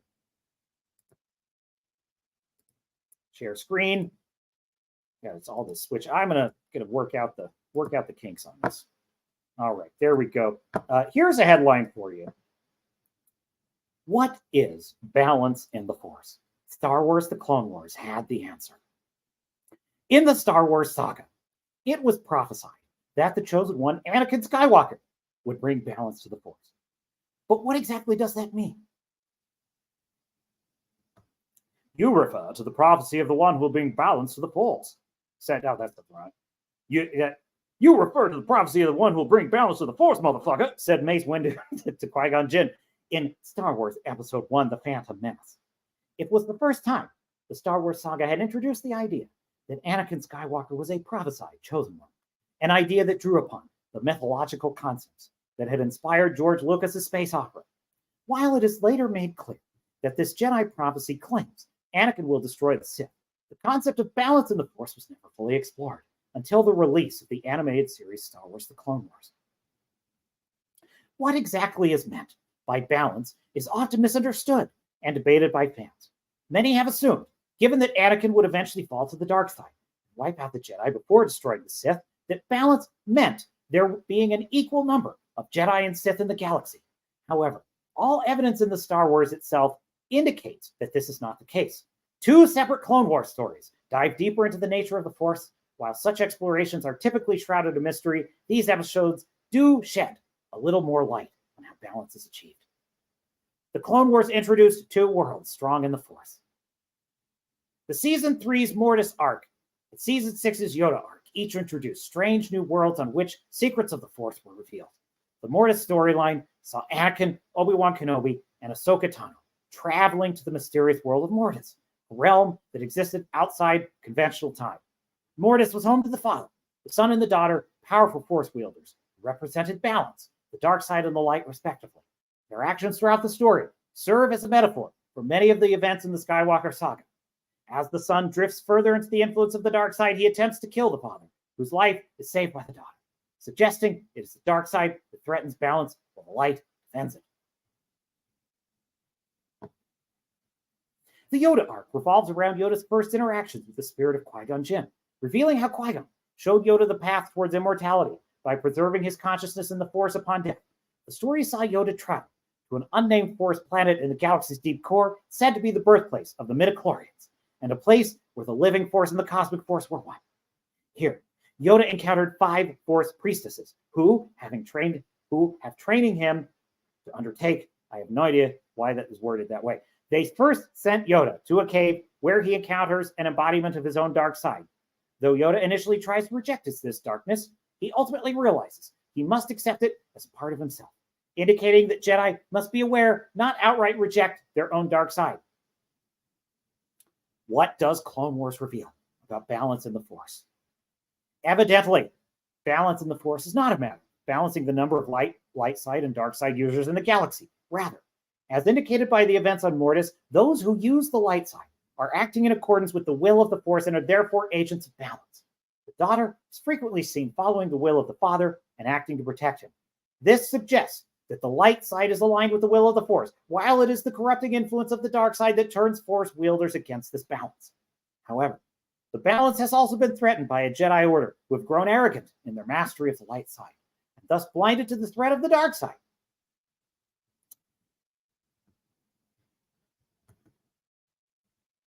Ahsoka can resolve a Star Wars Rebels Mandalorian mystery. That was what I intended to read. Oh no! Oh no! That was what I was going to read. I'm sorry. I just unfairly maligned that poor guy. That actually wasn't a bad take. All right, yeah, well, that makes sense. Well, I mean, honestly, though, who cares? Seriously, I'm just going to be honest with you. I watched those episodes. Who cares? Like, at this point, there's no point in investing in any of this lore anymore. And also, you know, it was a bit heavy-handed, don't you think? There's literally 2 gods representing the light and the dark. I think it would have been Yes, it's fine. It's fine. It's not. It's fine. Let's try this again. Let's try this again. Ahsoka can resolve a Star Wars Rebels Mandalorian mystery. The Mandalorian saw Bo-Katan start rebuilding Mandalore, but some familiar faces are missing from the planet. Ahsoka can clear up their whereabouts. Star Wars Rebels introduced a plethora of new Mandalorian faces to the galaxy far, far away. Similarly, thanks to The Mandalorian on Disney+, Mandalore is becoming increasingly important to the future of the Star Wars franchise. It has taken a deeper dive into the warrior culture that has originated on the planet. And Season 3 saw many Mandalorians returning to their old homeworld. However, a few important figures are missing from their reassembled ranks, and Ahsoka, the TV series, can explain why. Ahsoka will welcome back the most prominent Mandalorian character from Star Wars Rebels, Sabine Wren. The series will mark, by the way, she was my least favorite character on Star Wars Rebels. She is like the she was like the Wesley Crusher of that series to me. She was a self-insert, I don't know of whom, but she was this kind of self-insert teenager character that's good at everything and has this ideal life. It really annoyed the hell out of me. It was very much a Wesley Crusher character. So not excited for the return of that character. I did like Hera. I liked, can't remember his name, but Freddie Prinze Jr.'s character. It's going to be the meme of my channel. Captain Garrett, can never remember the name. I used to be good at this. I got to get back at it.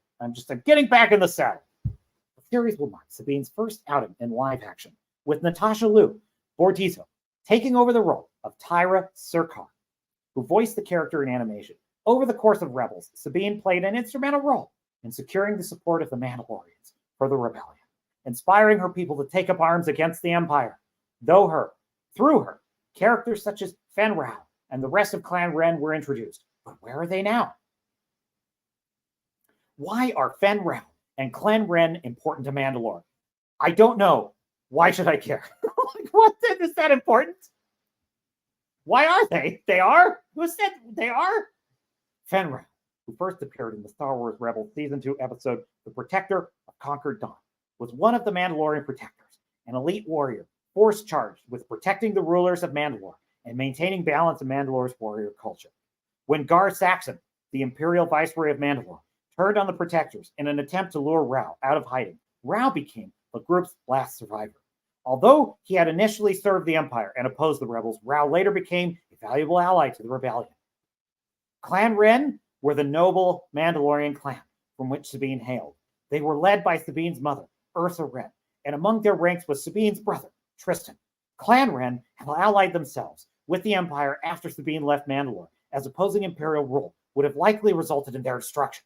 However, when Sabine returned and defeated Gar Saxon in combat, Ursa sided with her daughter and killed Saxon before he could shoot Sabine in the back. Clan Wren and Fen Rao, meanwhile, were last seen in Star Wars Rebels, pledging alliance to Bo-Katan Kryze as she assumed leadership of Mandalore, prior to the Empire's purge of the planet.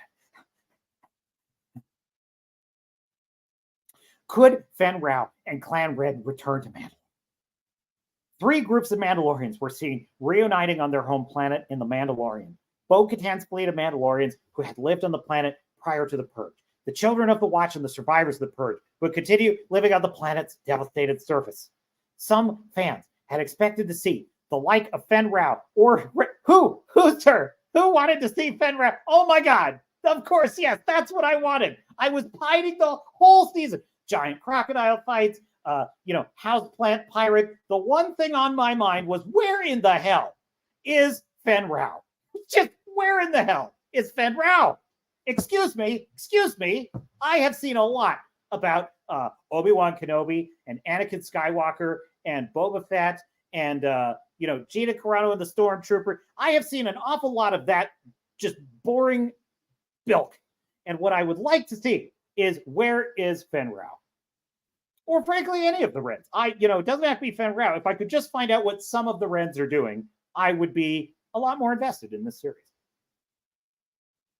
So yes, we were expecting to see the like of Fen Rao or the Wrens appear in Season 3 of The Mandalorian, but there was ultimately no sign of them. This has left their fate ambiguous. With it being possible, they were killed in the purge. However, With Sabine returning to Star Wars on Ahsoka, the fate of her family, as well as her old friend and mentor, Fenn Rau, could be cleared up. Well, thank God. Just thank God. I was just really worried about that. It is unlikely that Ahsoka will feature another return to Mandalore. The series is set to focus on Ahsoka Tano's hunt for Grand Admiral Thrawn, as well as her conflict with fallen Jedi Baylan Skoll and Shin Hati, who... But Sabine may need to catch up on her old Jedi friend on what she's missed. Through Sabine, an explanation could be given for what became of her family and Fenn Rau after the Purge of Mandalore. If they are still alive, then future seasons of The Mandalorian, or even Dave Filoni's upcoming Star Wars movie, may see them join their people back on Mandalore. Thank God. I can't wait. And I hope it's the whole subject of that Star Wars movie. Oh, Star Wars. It's about the Wren's return. Jeez. Oh, no. Oh, no. No, there's more. Why Sabine Wren uses Ezra Bridger's lightsaber in Ahsoka. Oh, no. How many of these? Ezra Bridger left his lightsaber to Sabine. Is there more? Star Wars Rebel pinpoints the death of George Lucas's sequel trilogy. Well, that's probably a good one, actually. No, that one I won't read in my breathless voice. But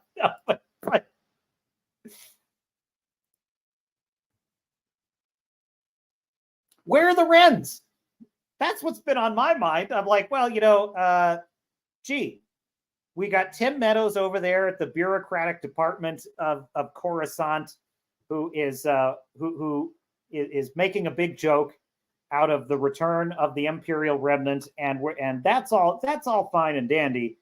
What I'd really like to know is, where are the Wrens? Because if I could just get an answer to that question, that would make this whole plot work.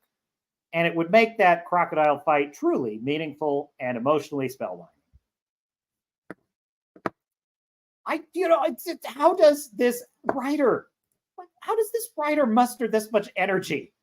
It doesn't matter, does it? It just, look, everyone needs a job. I get it.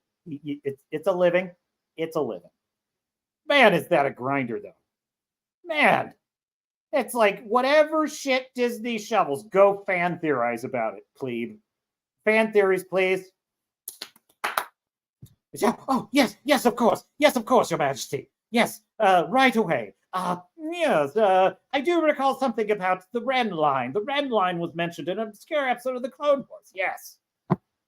Oh, that would be not an easy living, my friends. Fu Man Blue says, well, I like to talk to you, so I'm not going to dogpile you. Star Fury says, stop talking about Star Wars. I might bleed to death from spontaneous stigmata. Fu Man Blue says, you're self-aware, so you don't need me to agree with you to validate yourself. You might be talking amongst yourselves. I'd have to catch up on the chat history. We need a Swords and Starships Discord chant. So I was thinking Gilded, Fu Man Blue. Do we think Gilded or do we think Discord? Because I feel like Gilded is kind of more the thing right now. But I will defer. In fact, what I'm thinking is I could probably use some help with some projects. So I'll put in the chat.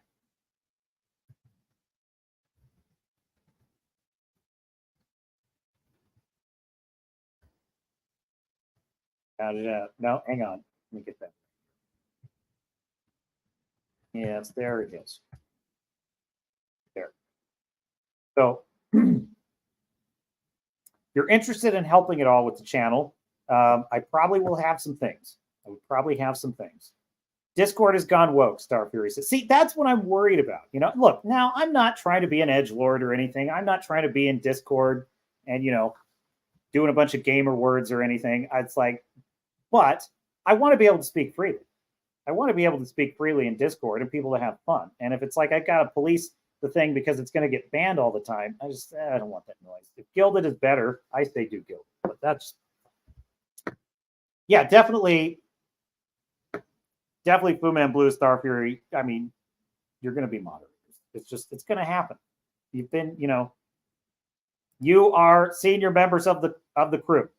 when we are in the observation lounge and we're discussing the mission, Star Fury, Fu Man Blue, Tom, Silverback, all there. Sometimes Wrangler. Wrangler pops in once in a while as well. So hat tip and shout out and salute. It's probably too many things, but salute to all of you lurkers in the chat. Please do like and subscribe. This is the Captain's Cast on Swords and Starships. I am Captain Garrett. And my heart breaks for these poor writers that have to go out there and write interesting fan theories about Ahsoka. It's like, what? Why did Ezra leave his lightsaber to Sabine? Who cares?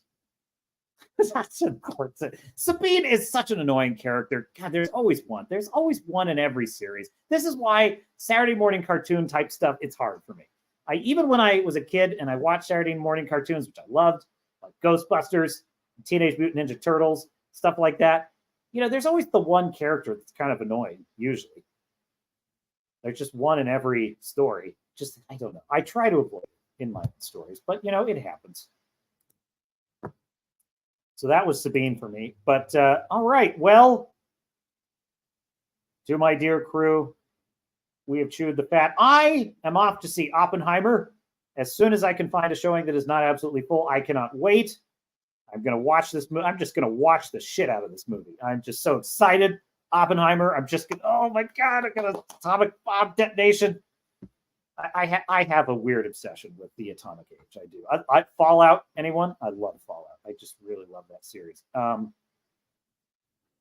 I am going to go see Oppenheimer. I'm going to have a review for you on Sunday on the stream.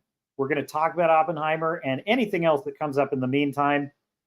And, we'll just keep watching Sound of Fury dominate. Just put a beat down on every single look. I mean, I love Mission Impossible, but even Mission Impossible, it's taking a beating.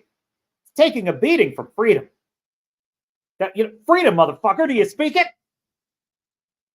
Right. All right. That's it. Well, the time has come. 8 bells and all's well. It is time for the captain to retire to his cabin.